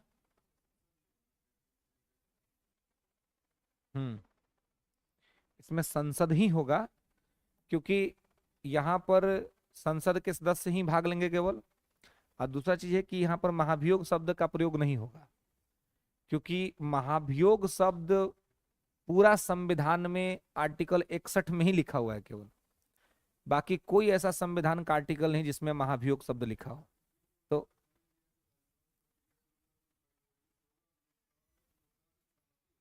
हम्म, हाँ नहीं तो मतलब लोकसभा भी इसको पास करेगी, लोकसभा भी इस प्रपोजल को पास करेगी, 2/3 से पास करेगी वो अपने भी, ठीक है। और ये संसदीय प्रक्रिया है। आम बोलचाल में लोग महाभियोग इसको कह देते हैं, लेकिन महाभियोग केवल राष्ट्रपति के संबंध में ही प्रयोग किया जाने वाला शब्दावली है। इनके लिए संसदीय प्रक्रिया है, और इनके लिए प्रपोजल जब भी स्टार्ट होगा तो वो स्टार्ट होगा राज्यसभा से, क्योंकि ये राज्यसभा के सभापति हैं, है ना। तो इनका प्रपोजल, ये हटाने का जो प्रपोजल स्टार्ट होगा ये राज्यसभा से स्टार्ट होगा, ठीक है। ध्यान रखेंगे कि प्रपोजल स्टार्ट फ्रॉम राज्यसभा, है ना। तो इनका जो प्रस्ताव है वो राज्यसभा से स्टार्ट होगा, ठीक है। तो इनको हटाया भी जा सकता है ना, और इनको भी हटाया जाएगा अगर संविधान का कोई उल्लंघन कर दिए, या असक्षमता, है ना, मतलब कि कोई भ्रष्टाचार या कुछ इस तरह की चीजें हो गई, तो ऐसे में इनको इनके पद से हटाया जा सकता है, ठीक है। तो प्रस्ताव पारित होगा राज्यसभा से, उसके बाद इनको हटाने की प्रक्रिया की जा सकती है, ठीक है। लेकिन अभी तक किसी उपराष्ट्रपति पर ऐसा नहीं हुआ है, ना तो किसी राष्ट्रपति के साथ कभी महाभियोग की प्रक्रिया हुई है, और ना किसी उपराष्ट्रपति के साथ आज तक हुआ है। ये सब प्रक्रिया अगर हुआ है किसी के साथ तो जज लोग के साथ हुआ है, लेकिन आज तक किसी जज को भी इस तरह के प्रक्रिया से हटाया नहीं गया है ना। हाँ, तो ये लेकिन हुआ है ना। बी रामास्वामी का मैटर सबसे पहले आया था 90 के दशक में, उनको हटाने का प्रोसेस ये किया गया था, लेकिन फिर वॉकआउट हो जाने की वजह से, है ना, लोग, कांग्रेस ही वॉकआउट कर गई, तो वॉकआउट होने की वजह से प्रपोजल ही पास नहीं हुआ, तो कंप्लीट नहीं हुआ। अब बाद में बी रामास्वामी ने खुद ही इस्तीफा दे दिया, उन्होंने रिजाइन कर दिया। तो इसलिए ये किसी राष्ट्रपति उपराष्ट्रपति पर फिलहाल इस तरह की कोई भी चीजें अभी तक नहीं हुई है, लेकिन जजों पर हुई है, सुप्रीम कोर्ट के जजों पर हुई है, लेकिन पूरा प्रोसेस कंप्लीट आज तक किसी के संबंध में नहीं हुआ है। लेकिन ये जो महाभियोग की प्रक्रिया है, यदि अगर आपसे जीके टाइप में, वन लाइनर टाइप में अगर एक सवाल पूछ लिया जाए कि सबसे पहले वर्ल्ड में किसको इम्पीच किया गया था, सबसे पहले कौन सा वो आदमी था जिसको इम्पीच किया गया था? हाँ, यहां से गया था, कौन गया था यहां से? हम्म, वारेन हेस्टिंग, बिल्कुल गुड, वारेन हेस्टिंग, है ना। क्यों? क्यों?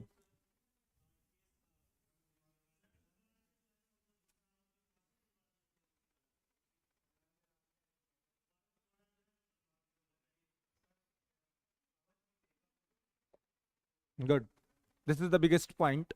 अवध की बेगमों के साथ दुर्व्यवहार करने के कारण, अवध की बेगमों से मिसबिहेव किया था, और इसी वजह से मेन कॉज यही था कि अवध की बेगमों के साथ उनकी डिग्निटी को हानि पहुंचाया था, और इसी वजह से उसको इम्पीच करने का काम किया गया था। लेकिन वहां पर भी इम्पीचमेंट सक्सेसफुल नहीं हुआ। इम्पीच किया गया लेकिन इम्पीचमेंट हुआ नहीं पूरा, लगाया गया लेकिन वो फिर बच गया, बच के निकल गया, तो लोग बच्चा ही देते थे। हाँ हाँ, तो वही तो ये सब होबे करता है वो लोग के यहाँ। जालियांवाला बाग हत्याकांड वाला सबको कैसे किया, वहां मिला बुला करके पैसा दे रहा था, माला पहना रहा था, तो थे हमारे यहाँ उद्धम सिंह, है ना, ये भी गए माला पहनाने, है ना। मतलब एक से एक लोग तो हैं हुए हमारे धरती धरा पर।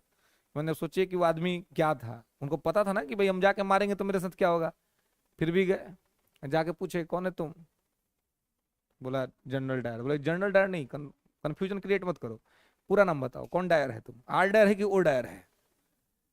तो बोला कि मैं ओ डायर हूँ। तो बोला खड़ा हो जाओ, तो मार दिया गोली, क्योंकि हम जनरल ओ डायर को खोज रहे थे। बोला क्यों भाई, आर डायर को खोजना चाहिए था, गोली तो उसने चलता। बोले कि आदेशवा तो है ना दिया था, बुर्बक हैं हम, है ना, मालूम ना है कि मैटर कहाँ पे हुआ है। आर डायर तो मुहरा था, आर डायर अमृतसर शहर का फौजी कमांडर था, लेकिन कलेक्टर बन के तो ओ डायर बैठा हुआ था। ओ डायर ने आदेश दिया कि भाई गोली चला दो, तो गोली चला, अगर वो रोक देता तो नहीं चलता। एसपी को किसी को मारना हो और कलेक्टर अगर परमिशन दे दे तो एसपी पर कोई इंक्वायरी नहीं, फिर कलेक्टर साहब से पूछा जाएगा कि भाई आप बताइए आपने क्यों दिया, किस स्थिति में दिया। लेकिन एसपी अगर अपनी मर्जी से किसी का एनकाउंटर कर दे तो एसपी को जवाब देते देते हालत खराब हो जाता है। तो और उस समय ये दोनों डायर वहीं पे थे, पंजाब में ही थे।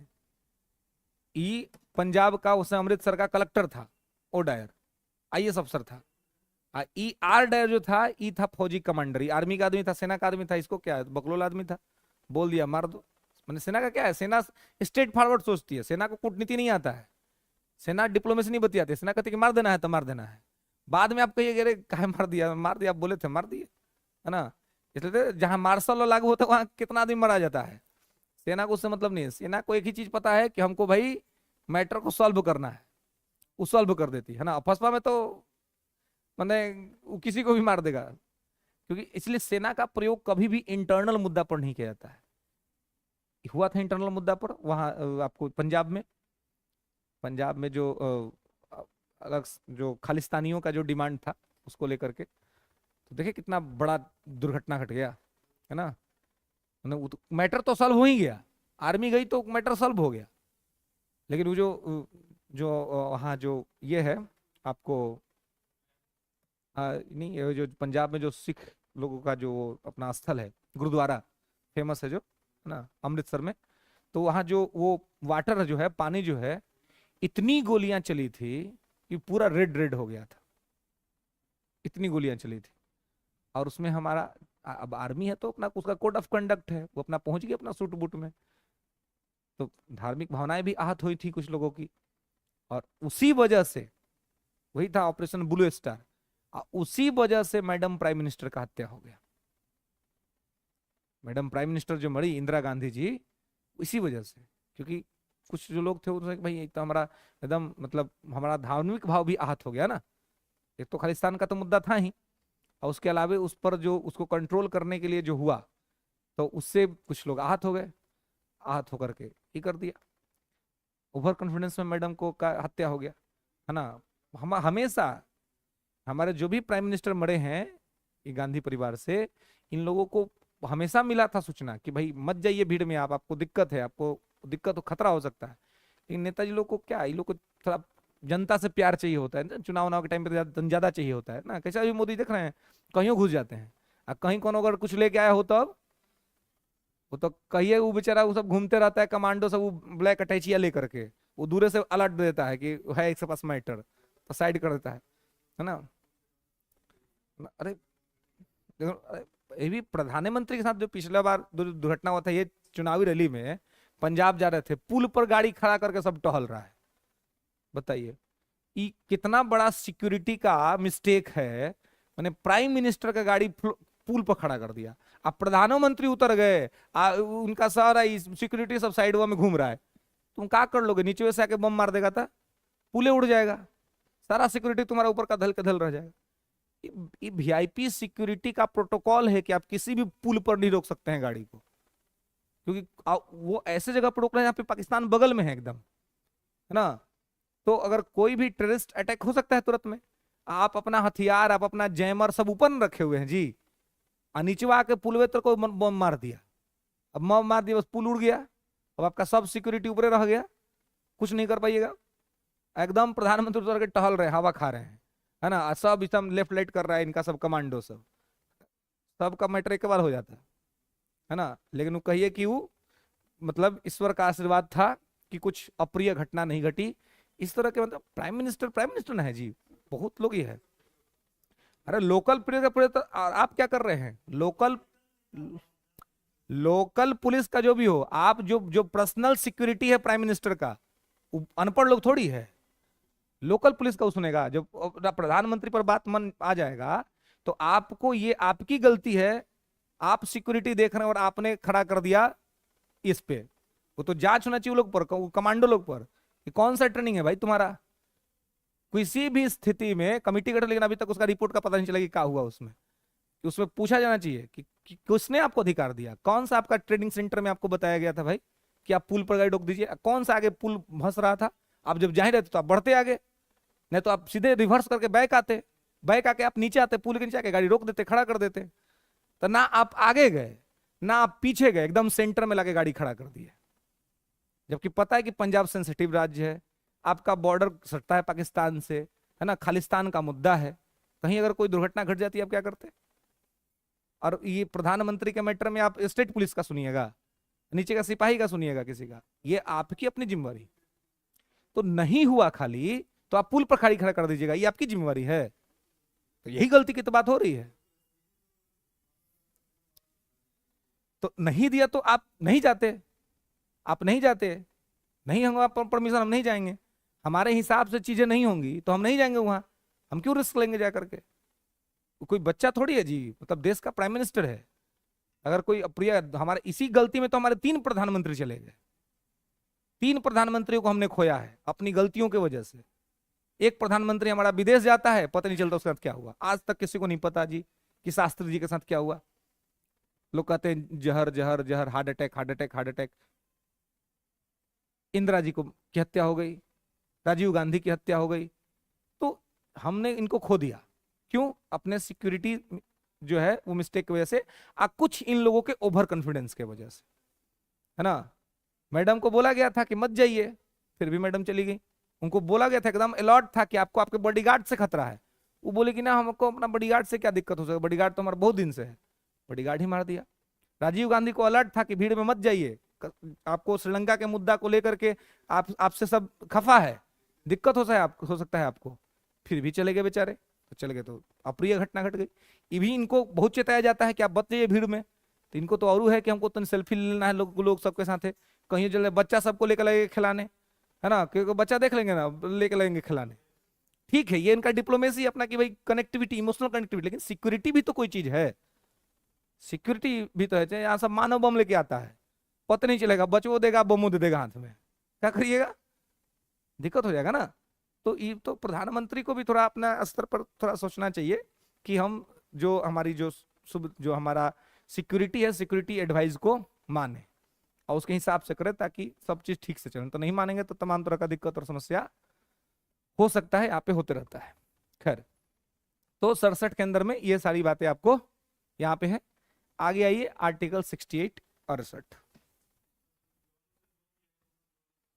हाँ हाँ, 2/3 से पास होगा, ठीक है। वही 14 दिन पहले नोटिस जाएगा, सब वही प्रोसेस है। चलिए आइए 68 68 68 क्या कहता है कि उपराष्ट्रपति की मृत्यु, त्यागपत्र या निष्कासन, उपराष्ट्रपति की मृत्यु, त्यागपत्र या निष्कासन के कारण बनी रिक्ति के लिए बनी रिक्ति के लिए यथाशीघ्र चुनाव कराया जाएगा। डेथ, रिजिग्नेशन और removal of the vice president, death, resignation, removal of the vice president, then election conduct, as soon as possible, election conduct as soon as possible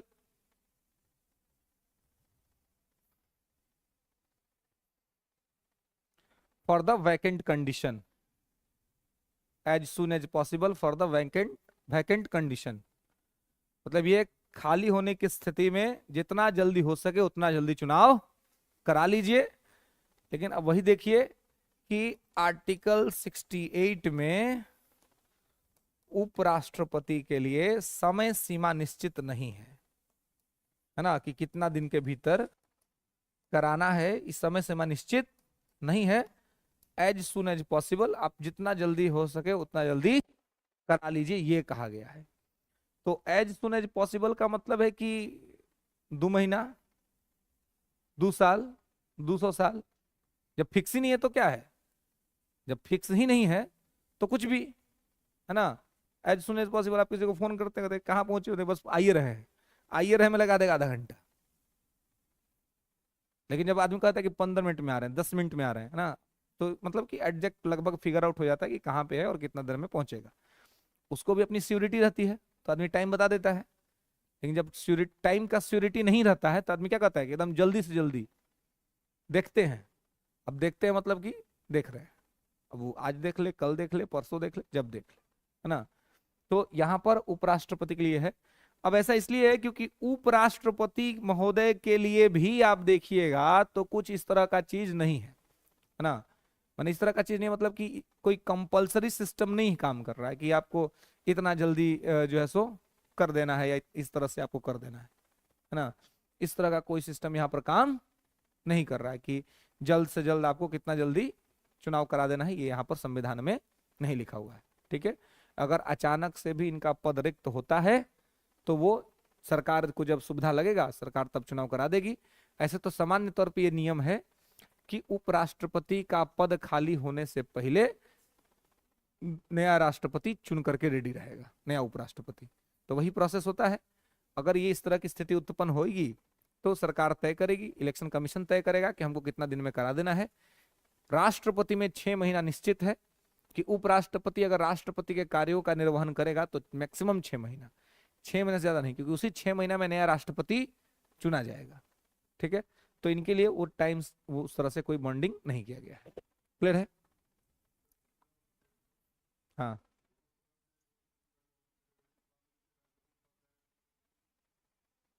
हाँ, राष्ट्रपति अपना ये करेंगे, परमिशन देंगे। लेकिन हाँ, और राष्ट्रपति के पास जाएगा, राष्ट्रपति अपना परमिशन देंगे। ठीक है, और उसके बाद उनको हटाया जाएगा। लेकिन सीधे से है कि इसमें राष्ट्रपति इसको रिजेक्ट नहीं कर सकते हैं। अगर पार्लियामेंट ने पास कर दिया है 2/3 मिनट से, तो राष्ट्रपति उसको बाध्य है कि उनको अपना परमिशन देना है और फिर उसको पद से खाली हो जाएगा। नेक्स्ट लिखेंगे आर्टिकल 69।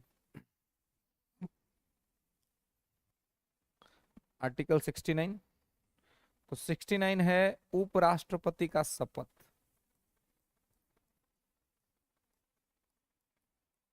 उपराष्ट्रपति का शपथ, oath of the vice president, oath of the vice president, उपराष्ट्रपति का शपथ। लिखेंगे कि उपराष्ट्रपति को शपथ भारत के राष्ट्रपति के द्वारा दिलाया जाता है। Vice president oath, vice president oath administrated by the president of India. उपराष्ट्रपति को शपथ राष्ट्रपति के द्वारा दिलाया जाता है। ठीक है। उपराष्ट्रपति को शपथ कौन दिलाएगा? तो राष्ट्रपति अपना शपथ इनको दिलाएंगे। ठीक है, चलिए। तो इस प्रकार से इनकी अपनी ये स्थिति होती है। ठीक है, अब इनके अगर शक्ति और कार्य की बात करें कि उपराष्ट्रपति के पावर्स क्या है ना, शक्तियां क्या है इनकी, तो उपराष्ट्रपति का, चूंकि उपराष्ट्रपति के रूप में तो कोई काम नहीं है, तो यहां पर कोई पावर नहीं। हाँ, जिस दिन राष्ट्रपति का पद नहीं होगा, राष्ट्रपति नहीं होंगे, तो जब भी राष्ट्रपति के पद पर काम करेंगे तो राष्ट्रपति वाला सारा पावर एंजॉय करेंगे। जितना पावर राष्ट्रपति को है उस सारा पावर उपराष्ट्रपति को हो जाएगा। आज जितना जो उनको सैलरी मिल रहा है उसके हिसाब से, उनके डे के हिसाब से कैलकुलेट करके उनको दिया जाएगा, सैलरी भी उनको, पैसा भी दिया जाएगा उसी तरह से। ठीक है, तो पैसा भी उनको वैसे ही दिया जाएगा, आज सुख सुविधा सब वो वैसे करेंगे, रहेंगे उसी राष्ट्रपति भवन में, पद संभाल लेंगे तो, लेकिन वही लिमिटेड टाइम के लिए। अब बाकी जब वो राष्ट्रपति है तब तो ये उपराष्ट्रपति के पास कोई पावर नहीं है, कोई ये नहीं है। इसलिए उपराष्ट्रपति को जो सैलरी भी मिलता है वो उपराष्ट्रपति के रूप में नहीं मिलता है। और संविधान में उपराष्ट्रपति का सैलरी लिखा भी नहीं है, लिखा ही नहीं है संविधान में कहीं कि उपराष्ट्रपति को इतना वेतन मिलेगा, क्योंकि उपराष्ट्रपति का कोई काम ही नहीं है उपराष्ट्रपति के रूप में, इसलिए संविधान में उसके लिए कोई पैसा भी नहीं लिखा हुआ है। तो उनको जो सैलरी दिया जाता है वो सैलरी राज्यसभा के सभापति का कार्य करने के लिए दिया जाता है, ध्यान रखिएगा। नहीं तो कभी कभी कूट में क्वेश्चन बनता है तो एक्सट्रीम लाइन लिख देता है कि भारत के संविधान में उपराष्ट्रपति का वेतन इतना है। उपराष्ट्रपति एक संवैधानिक पद है, कूट दे देगा इनमें से कौन से कथन सत्य है, आप लगा देंगे दोनों सत्य है, पैसा तो मिलता ही होगा। लेकिन संविधान में उपराष्ट्रपति के लिए एक भी रुपया का चर्चा नहीं है। उनको जो पैसा मिलेगा वो राज्यसभा के सभापति के तौर पे मिलेगा, इसको ध्यान रखेंगे। उपराष्ट्रपति के तौर पे उनको कोई सुख सुविधा नहीं मिलता है। उनको घर जी भी जो अलॉट होता है, जो आवास भी मिलता है, वो राज्यसभा के सभापति के तौर पे मिलता है, न कि उपराष्ट्रपति के तौर पे। क्लियर है? तो इसको ध्यान रखेंगे। तो अब है कि तो ये शक्ति क्या, इनके पास कोई पावर नहीं है, ये कौन सी शक्ति एंजॉय करेंगे? तो ये एंजॉय करेंगे राज्यसभा में सभापति का शक्ति, है ना। इनके पास जो शक्ति है वो राज्यसभा में है, जो कि राज्यसभा का सभापति और उपसभापति आप पढ़ेंगे भारत के संविधान के भाग 5 के आर्टिकल 89 से 92 के बीच में, आर्टिकल 89, 90, 91, 92, ये 4 आर्टिकल्स हैं जो आपको सभापति के बारे में बताता है। तो यहां पर सभापति उन्हीं सभी अधिकारों का उपयोग करेगा जो अधिकार उसको मिलता है, कहां से? तो संविधान के माध्यम से। जो अधिकार लोकसभा अध्यक्ष को लोकसभा में होता है वही अधिकार राज्यसभा के सभापति को राज्यसभा में होता है। यानी कि राज्यसभा का वो प्रिजाइडिंग ऑफिसर होता है। तो राज्यसभा में कौन बोलेगा, कौन नहीं बोलेगा, किसको बोलने का मौका दिया जाएगा, किसको बोलने का मौका नहीं दिया जाएगा, ये सब निर्धारित करता है राज्यसभा का सभापति। क्लियर है? तो इसको जो है सो यहाँ पे ध्यान रखेंगे। तो इनका जो कर्तव्य शक्ति उपराष्ट्रपति के रूप में कुछ भी नहीं है, इनका जो भी है वो राज्यसभा के सभापति के तौर पे है। तो राज्यसभा का सभापति और लोकसभा का अध्यक्ष, ये आपका संसद का चैप्टर है, संसद में आएंगे तो वहां पर इसको हम लोग देखेंगे। यहाँ पे ये आपको आर्टिकल्स और ये इनकी भूमिका ध्यान रखनी है। क्लियर है? अब देखिए, 71, 71, 72 ऑलरेडी हम लोग देख चुके थे, 73 तक देख चुके थे, है ना। तो ये आपका राष्ट्रपति और उपराष्ट्रपति के जो संवैधानिक प्रावधान थे वो कंप्लीट हुए। अब आगे देखना है आपको प्रधानमंत्री और मंत्री परिषद। अब एक हेडिंग बनाएंगे, प्रधानमंत्री और मंत्री परिषद।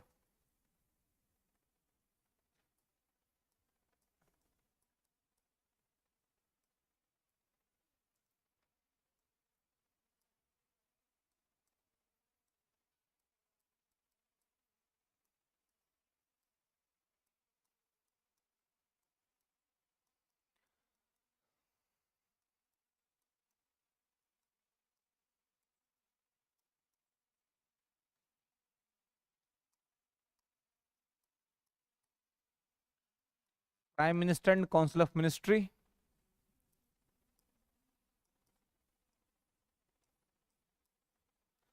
Article 74 to 75, 74, 75।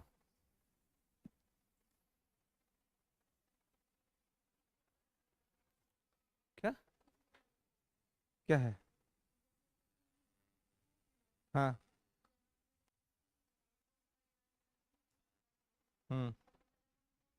हम्म। हम्म। हम्म। नहीं, दोनों का अलग अलग चाहिए। लोकसभा में अलग, राज्यसभा में अलग। चलिए। तो प्राइम मिनिस्टर और काउंसिल ऑफ मिनिस्टर, ठीक है। Part 5, 74 to 75। अब देखिए, इसमें प्रधानमंत्री और मंत्री परिषद को हमें देखना है, और ये मतलब कि आप समझिए कि पूरा सेंट्रल गवर्नमेंट का इशार है, कि वही प्रधानमंत्री और मंत्री परिषद में आपका सरकार आता है। मंत्री ही सरकार है, तो सरकार होने के लिए आपको मंत्री होना जरूरी है। तो पहले देखिए कि आर्टिकल 74 क्या कहता है। लिखेंगे 74 क्या कहता है। एक मंत्री परिषद होगी, there shall be a council of ministry. एक मंत्री परिषद होगी।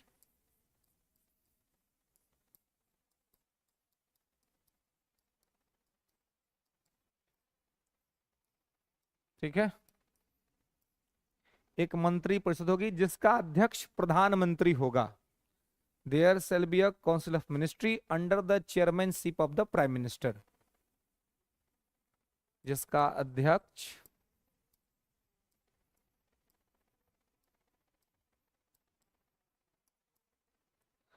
जिसका अध्यक्ष प्रधानमंत्री होगा। ठीक है। There shall be a council of ministry under the chairmanship of the prime minister. ठीक है। एक मंत्री परिषद होगी जिसका अध्यक्ष प्रधानमंत्री होगा, और इनके सलाह और परामर्श पर राष्ट्रपति कार्य करेगा। एंड देयर एडवाइस और consultation and their advice and consultation for president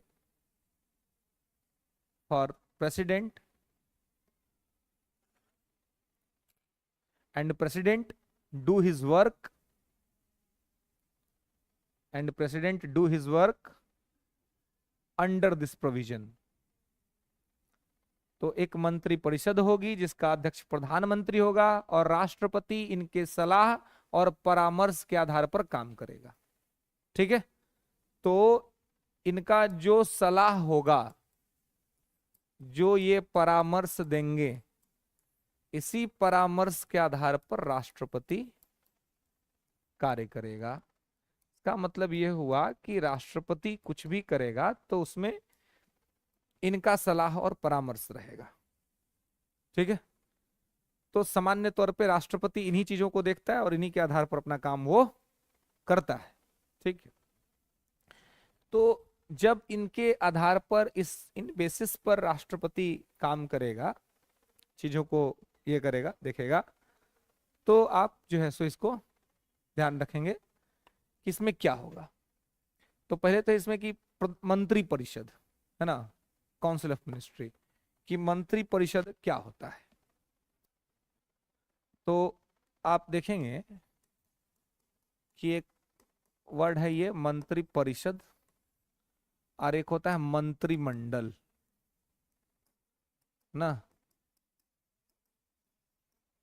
मंत्रिमंडल। ठीक है। इंग्लिश में कहते हैं काउंसिल ऑफ मिनिस्ट्री और कैबिनेट, है ना। तो पहले तो यह है कि भाई what is the difference between council of ministry and cabinet, कि मंत्रिमंडल और मंत्री परिषद में क्या अंतर है, दोनों में क्या अंतर होता है।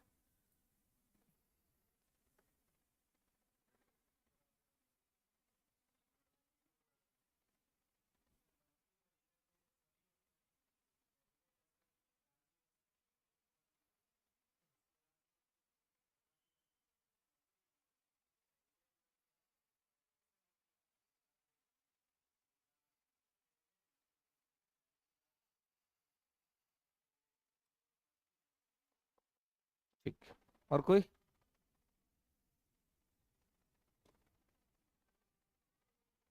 बोले पड़तवा।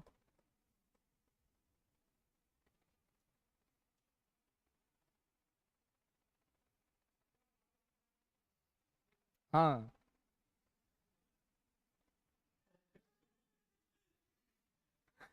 सही बोला है।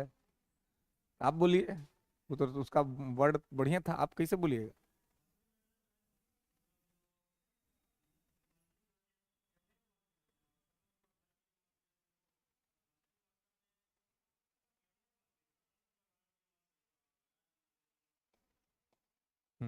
ठीक, और कोई?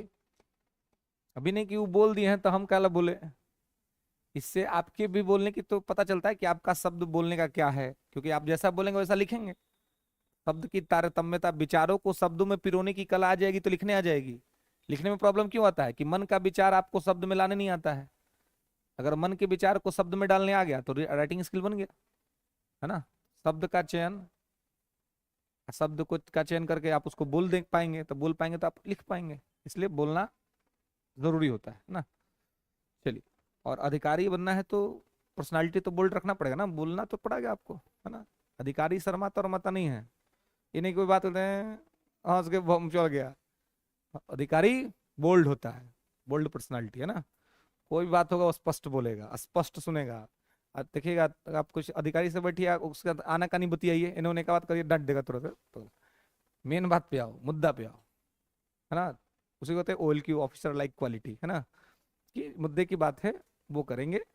वही आपके आंसर में भी आपको सिखाया जाता है कि टू द पॉइंट, है ना, कि टू द पॉइंट आ जाइए, खास करके शॉर्ट क्वेश्चन में। लॉन्ग क्वेश्चन में तो बात बनाने का स्कोप रहता है थोड़ा सा, 3-4 पेज भरना है तो बिना बात बनाए तो भरेगा नहीं। लेकिन शॉर्ट क्वेश्चन में तो एकदम टू द पॉइंट आपको बात करना है, जो पूछा गया उसके हिसाब से आपको बातें रखनी है। चलिए, बिल्कुल ठीक बताया आपने, दोनों लोगों ने सही बताया कि मंत्री परिषद और मंत्रिमंडल में क्या अंतर होता है। तो इसको आप सामान्य तौर पर ऐसे समझ लीजिए कि मंत्री हमारे यहाँ मुख्य तौर पे 3 तरह के होते हैं, है ना। हम लोग के यहाँ 3 तरह के मंत्री होते हैं, ठीक है। जैसे कि एक मंत्री होता है कैबिनेट, है ना। एक मंत्री होता है राज्य मंत्री, ठीक है। एक होता है राज्य मंत्री स्वतंत्र प्रभार, ठीक है। तो मान लीजिए हम 3 कलर रखे, 3 तरह के मंत्री, ठीक है। तो इन तीनों मंत्रियों को मिला करके एक साथ इनको कहते हैं काउंसिल ऑफ मिनिस्ट्री। जब राज्य मंत्री स्वतंत्र प्रभार और कैबिनेट मंत्री, ये तीनों को एक साथ जब मीटिंग होगा ना, तो हम लोग कहेंगे कि आज मंत्री परिषद की बैठक हो रही है। कहते हैं ना कि आज प्रधानमंत्री मंत्री परिषद की बैठक करने वाले हैं। तो मंत्री परिषद की बैठक करने वाले हैं, इसका मतलब ये हुआ कि प्रधानमंत्री जो हैं वो क्या करेंगे, सबको बुलाएंगे। माने कि राज्य मंत्री भी आएगा, राज्य मंत्री स्वतंत्र प्रभार भी आएगा और कैबिनेट मिनिस्टर भी आएगा, ठीक है। लेकिन कभी कभी आप सुनते हैं कि आज प्रधानमंत्री कैबिनेट की बैठक करेंगे। तो कैबिनेट की करेंगे तो खाली कैबिनेट का लोग आएगा उसमें, उसमें स्वतंत्र प्रभार नहीं आएगा, है ना, राज्य मंत्री आएगा। सब स्वतंत्र प्रभार कैबिनेट नहीं है ना। स्वतंत्र प्रभार तभी आएगा जब स्पेशली इसको इनविटेशन जाएगा कि आप आइएगा, पार्टी है कल, तभी, नहीं तो नहीं, अपना घर रहिए। ये लोग रोज मीटिंग करता है। कैबिनेट मिनिस्टर्स का मीटिंग आप देखेंगे हमेशा चलता रहता है ना।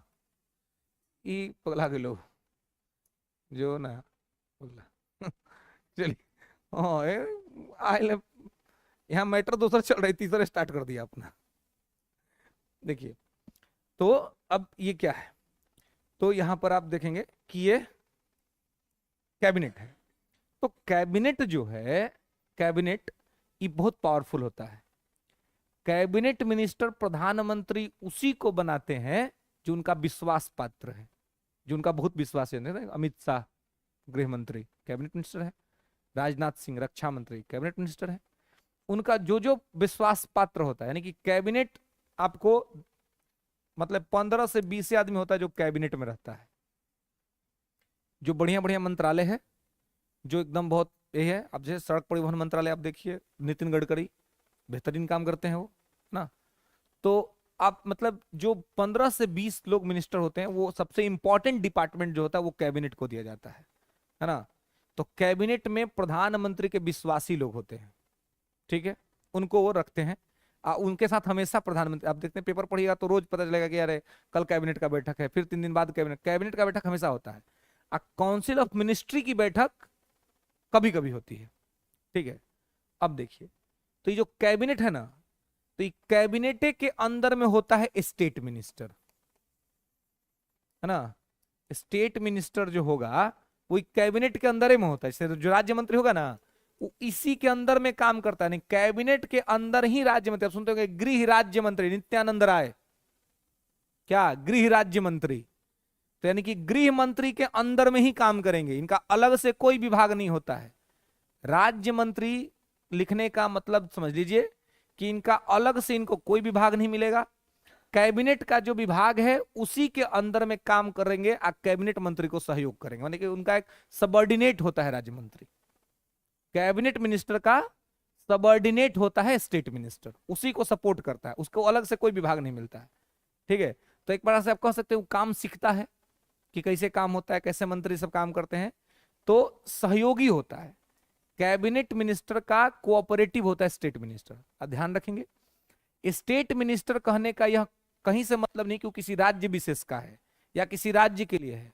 जो राज्य मंत्री भी है ना, वो पूरे भारत के लिए है। वो कैबिनेट मिनिस्टर का सबऑर्डिनेट है, इसीलिए उसको राज्य मंत्री कह रहे हैं, बाकी कोई बात नहीं है। क्लियर है? तो कैबिनेट मिनिस्टर के अंदर में ही काम करता है राज्य मंत्री, इसको अलग से कोई विभाग नया नहीं मिलता है। क्लियर है? और अब बात है इंडिपेंडेंट का।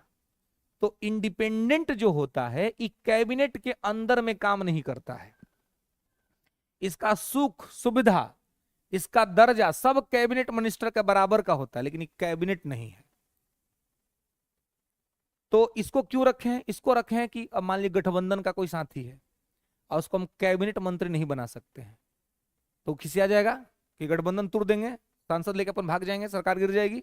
तो उसको खुश करेंगे तो क्या करेंगे, उसको सुन भाई खिसियो मत, तो हम यहाँ पे आओ, अलग से पुलाव बना के खिलाएंगे, तोरा पात में नहीं बिठाएंगे, अलग से खिला देंगे ना। कितना नहीं होता है ना, देखते हैं ना कि कोई वीआईपी आदमी सब रहता है, उसको अलग से सुविधा रहता है। शादी भी हम जाइएगा किसी के, तो भी कुछ वीआईपी लोग का अलग से सिस्टम रहता है।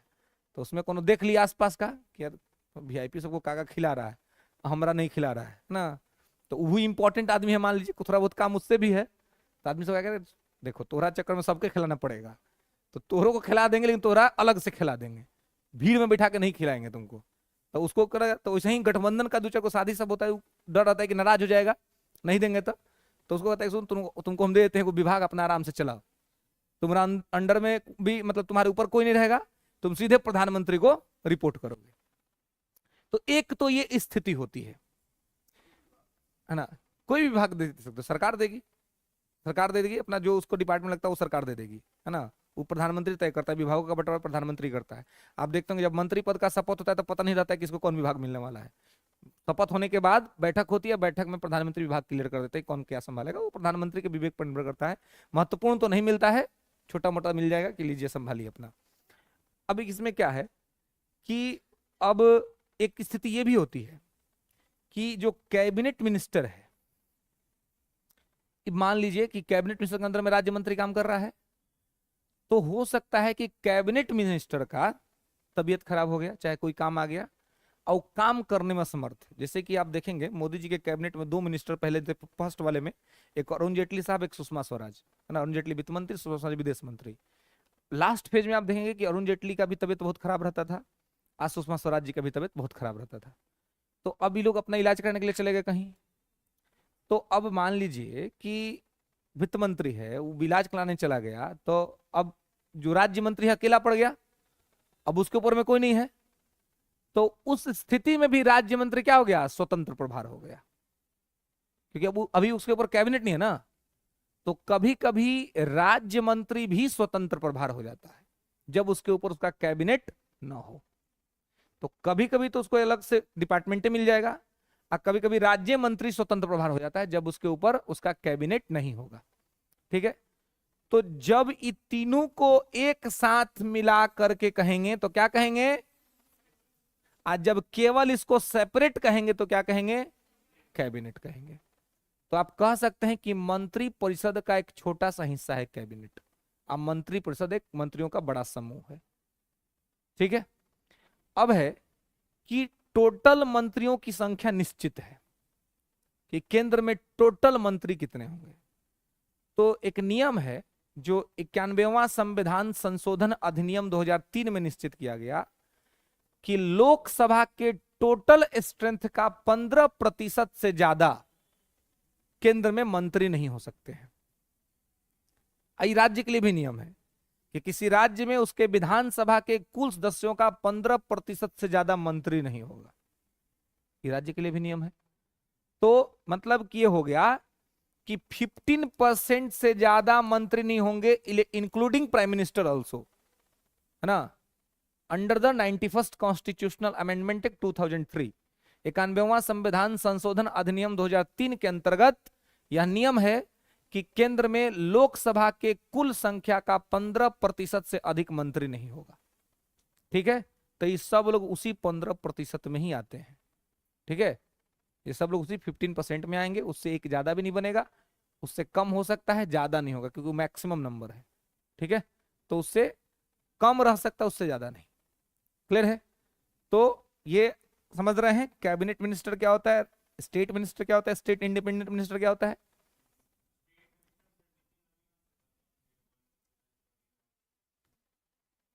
नहीं नहीं, ये तो राज्य का अलग कैबिनेट है ना, ये तो राज्य का अलग कैबिनेट है। ये इसलिए मैं ये कंफ्यूजन होता है, मैं आपको पहले ही बोला कि यहां पर जो राज्य मंत्री हैं वो किसी राज्य का उनसे कोई संबंध नहीं, वो तो पूरे भारत के लिए हैं। यहाँ के जो लोग हैं वो ये बिहार का कैबिनेट है अपना, इससे सेंटर के कैबिनेट से कोई लेना देना नहीं है। ये अपना बिहार सरकार का है, यूपी में भी ऐसे मंत्री होंगे तो उनका अपना है। ये सेंटर का बात है। तो सेंटर के में जो अगर राज्य मंत्री है ना, वो पूरे भारत के लिए, वो कोई स्पेशली बिहार के लिए, ये नितिन नवीन ये सब कुछ नहीं है ना, ये लोग तो बिहार राज्य सरकार का मंत्री है। सेंटर के मिनिस्टर नित्यानंद राय, अमित शाह, तो ये पूरे भारत के लिए है ना। हाँ, स्वास्थ्य राज्य मंत्री, तो ये सब पूरे भारत के लिए, it's not for single state, है ना, ये किसी राज्य विशेष नहीं, पूरे भारत के लिए है, इनका राज्य से कोई संबंध नहीं। क्लियर है?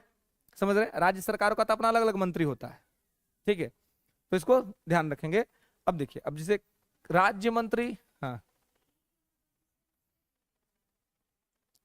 स्टेट में इतना नहीं होता है, बड़ा बड़ा स्टेट में, कभी कभी महाराष्ट्र में हो जाएगा, यूपी में हो जाता है, बिहार में सब नहीं होता। बिहार में खाली कैबिनेट रहता है ना, बिहार में आप राज्य मंत्री नहीं देखिएगा, राज्य सुन नहीं, यूपी में देख जाएगा आपको, बड़ा स्टेट है। मंत्री का क्या मतलब समझते हैं? मंत्री मतलब लॉलीपॉप, नहीं समझे? लो खा लो खुश रहो, नहीं तो नहीं मंत्री बनाएंगे तो भाग ना जाएगा जी, गठबंधन टूटेगा, तो मंत्री बनने के लिए मारा मारी कर देता है सब।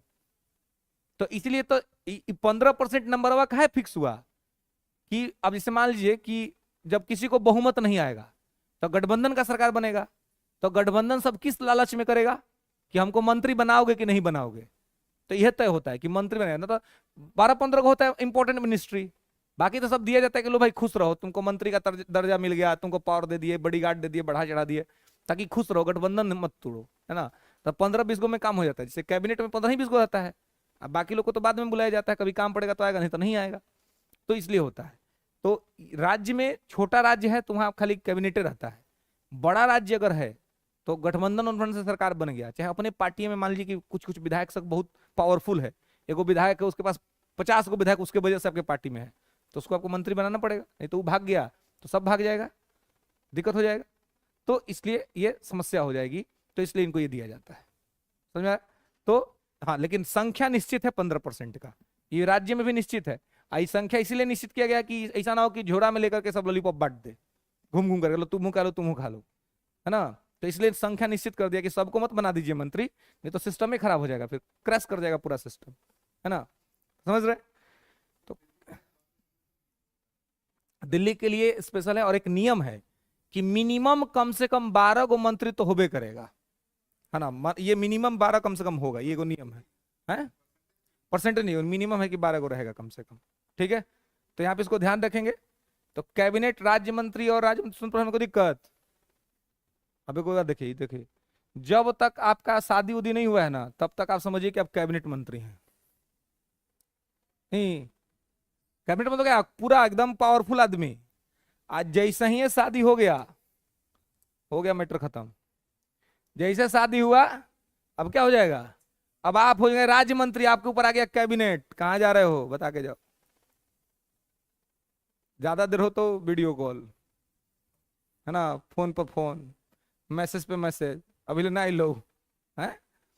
तो अब क्या है, ऐसे मैंने फ्री है, अभी शादी विवाह नहीं हुआ है, 10 बजे लेट नहीं, 3 बजे भेंट नहीं, है कि नहीं, कब लेट होगा, कब भेंट होगा, कोई नहीं जानता है।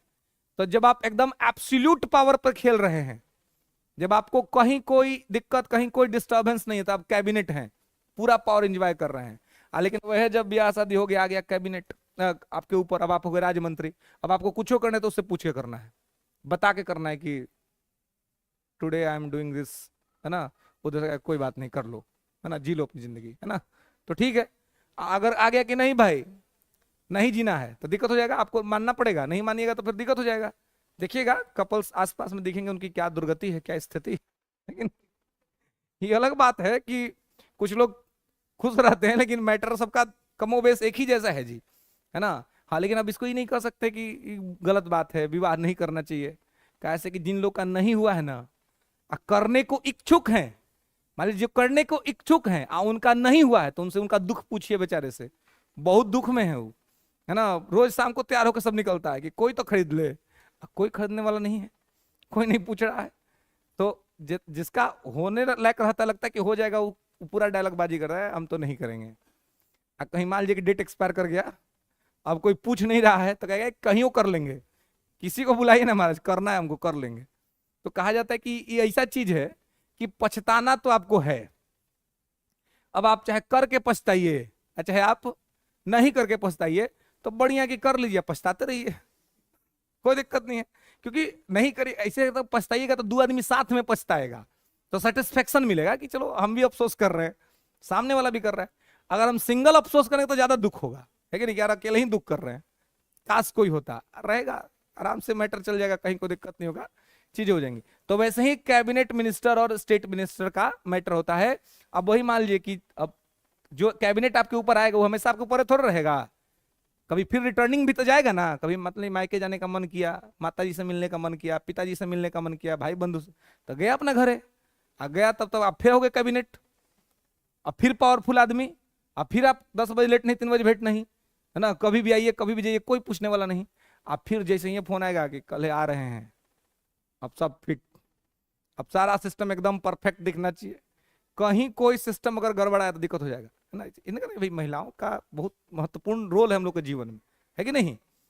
आप देखिए अगर ऐसे घर में अगर कोई महिला ना हो, ना मैंने अगर मान लीजिए शादी नहीं हुआ तो बहन रहती है, माँ रहती है, तो घर जो है वो क्या लगता है, घर लगता है ना, घर घर लगता है। अब वही देखिए कि पगला जो है ना भाई, अभी टाइम कहाँ पहले, है ना, हो गया है, अलॉट हमरो आता है जी, पगला। तो अब जो है यहाँ पर दिक्कत है, ठीक है, कि अगर इस तरह का कोई सिस्टम अगर हो गया, मतलब कि माता पिता, माँ है, बहन है, कोई भी घर में अगर लेडीज है ना, तो घर घर लगता है, नहीं तो वह घर लॉज हो जाता है, वही घर हॉस्टल हो जाता है। अब देख लीजिए रूम में अगर एक दिन अगर बहन आ जाएगी ना रूम पर, तो आपका एकदम सब चीज एकदम परफेक्ट दिखेगा, पूरा सब बढ़िया से। और जहां गई 2 दिन के बाद आप अपने घर में देखिए, जो चीज जहां छोड़ दीजिएगा ना 10 दिन बाद वहीं दिख जाएगा, ऐसे कोई उसको हटाने वाला नहीं है, कोई उसको सिस्टम में लाने वाला नहीं है। लेकिन अगर माँ हो, बहन हो, और विवाह हो गया तो पत्नी हो, है ना, विवाह हो गया तो, है ना, नहीं हुआ तो दिखते हैं। तो मान लीजिए तब क्या है कि तब आपका सिस्टम एकदम सब ठीक दिखेगा, है ना। तो कुछ कुछ चीजों के तो आपको क्रेडिट देना पड़ेगा, है ना, उसको आप छीन नहीं सकते। तो जैसे आएगा तो क्या होगा, फिर कैबिनेट मिनिस्टर का हो जाएगा, राज्य मंत्री हो जाएगा। तो राज्य मंत्री और कैबिनेट मिनिस्टर का एक अपना ही संबंध है, दोनों का अपना अपना संबंध है, ठीक है, और उसी के तहत जो है सो चलता है। क्लियर है। तो राज्य मंत्री और कैबिनेट में कोई दिक्कत है बताइए, चाहे स्वतंत्र प्रभार में कोई दिक्कत नहीं। तो इसके आगे देखेंगे नेक्स्ट क्लास में, आज के लिए बस इतना ही, ठीक है।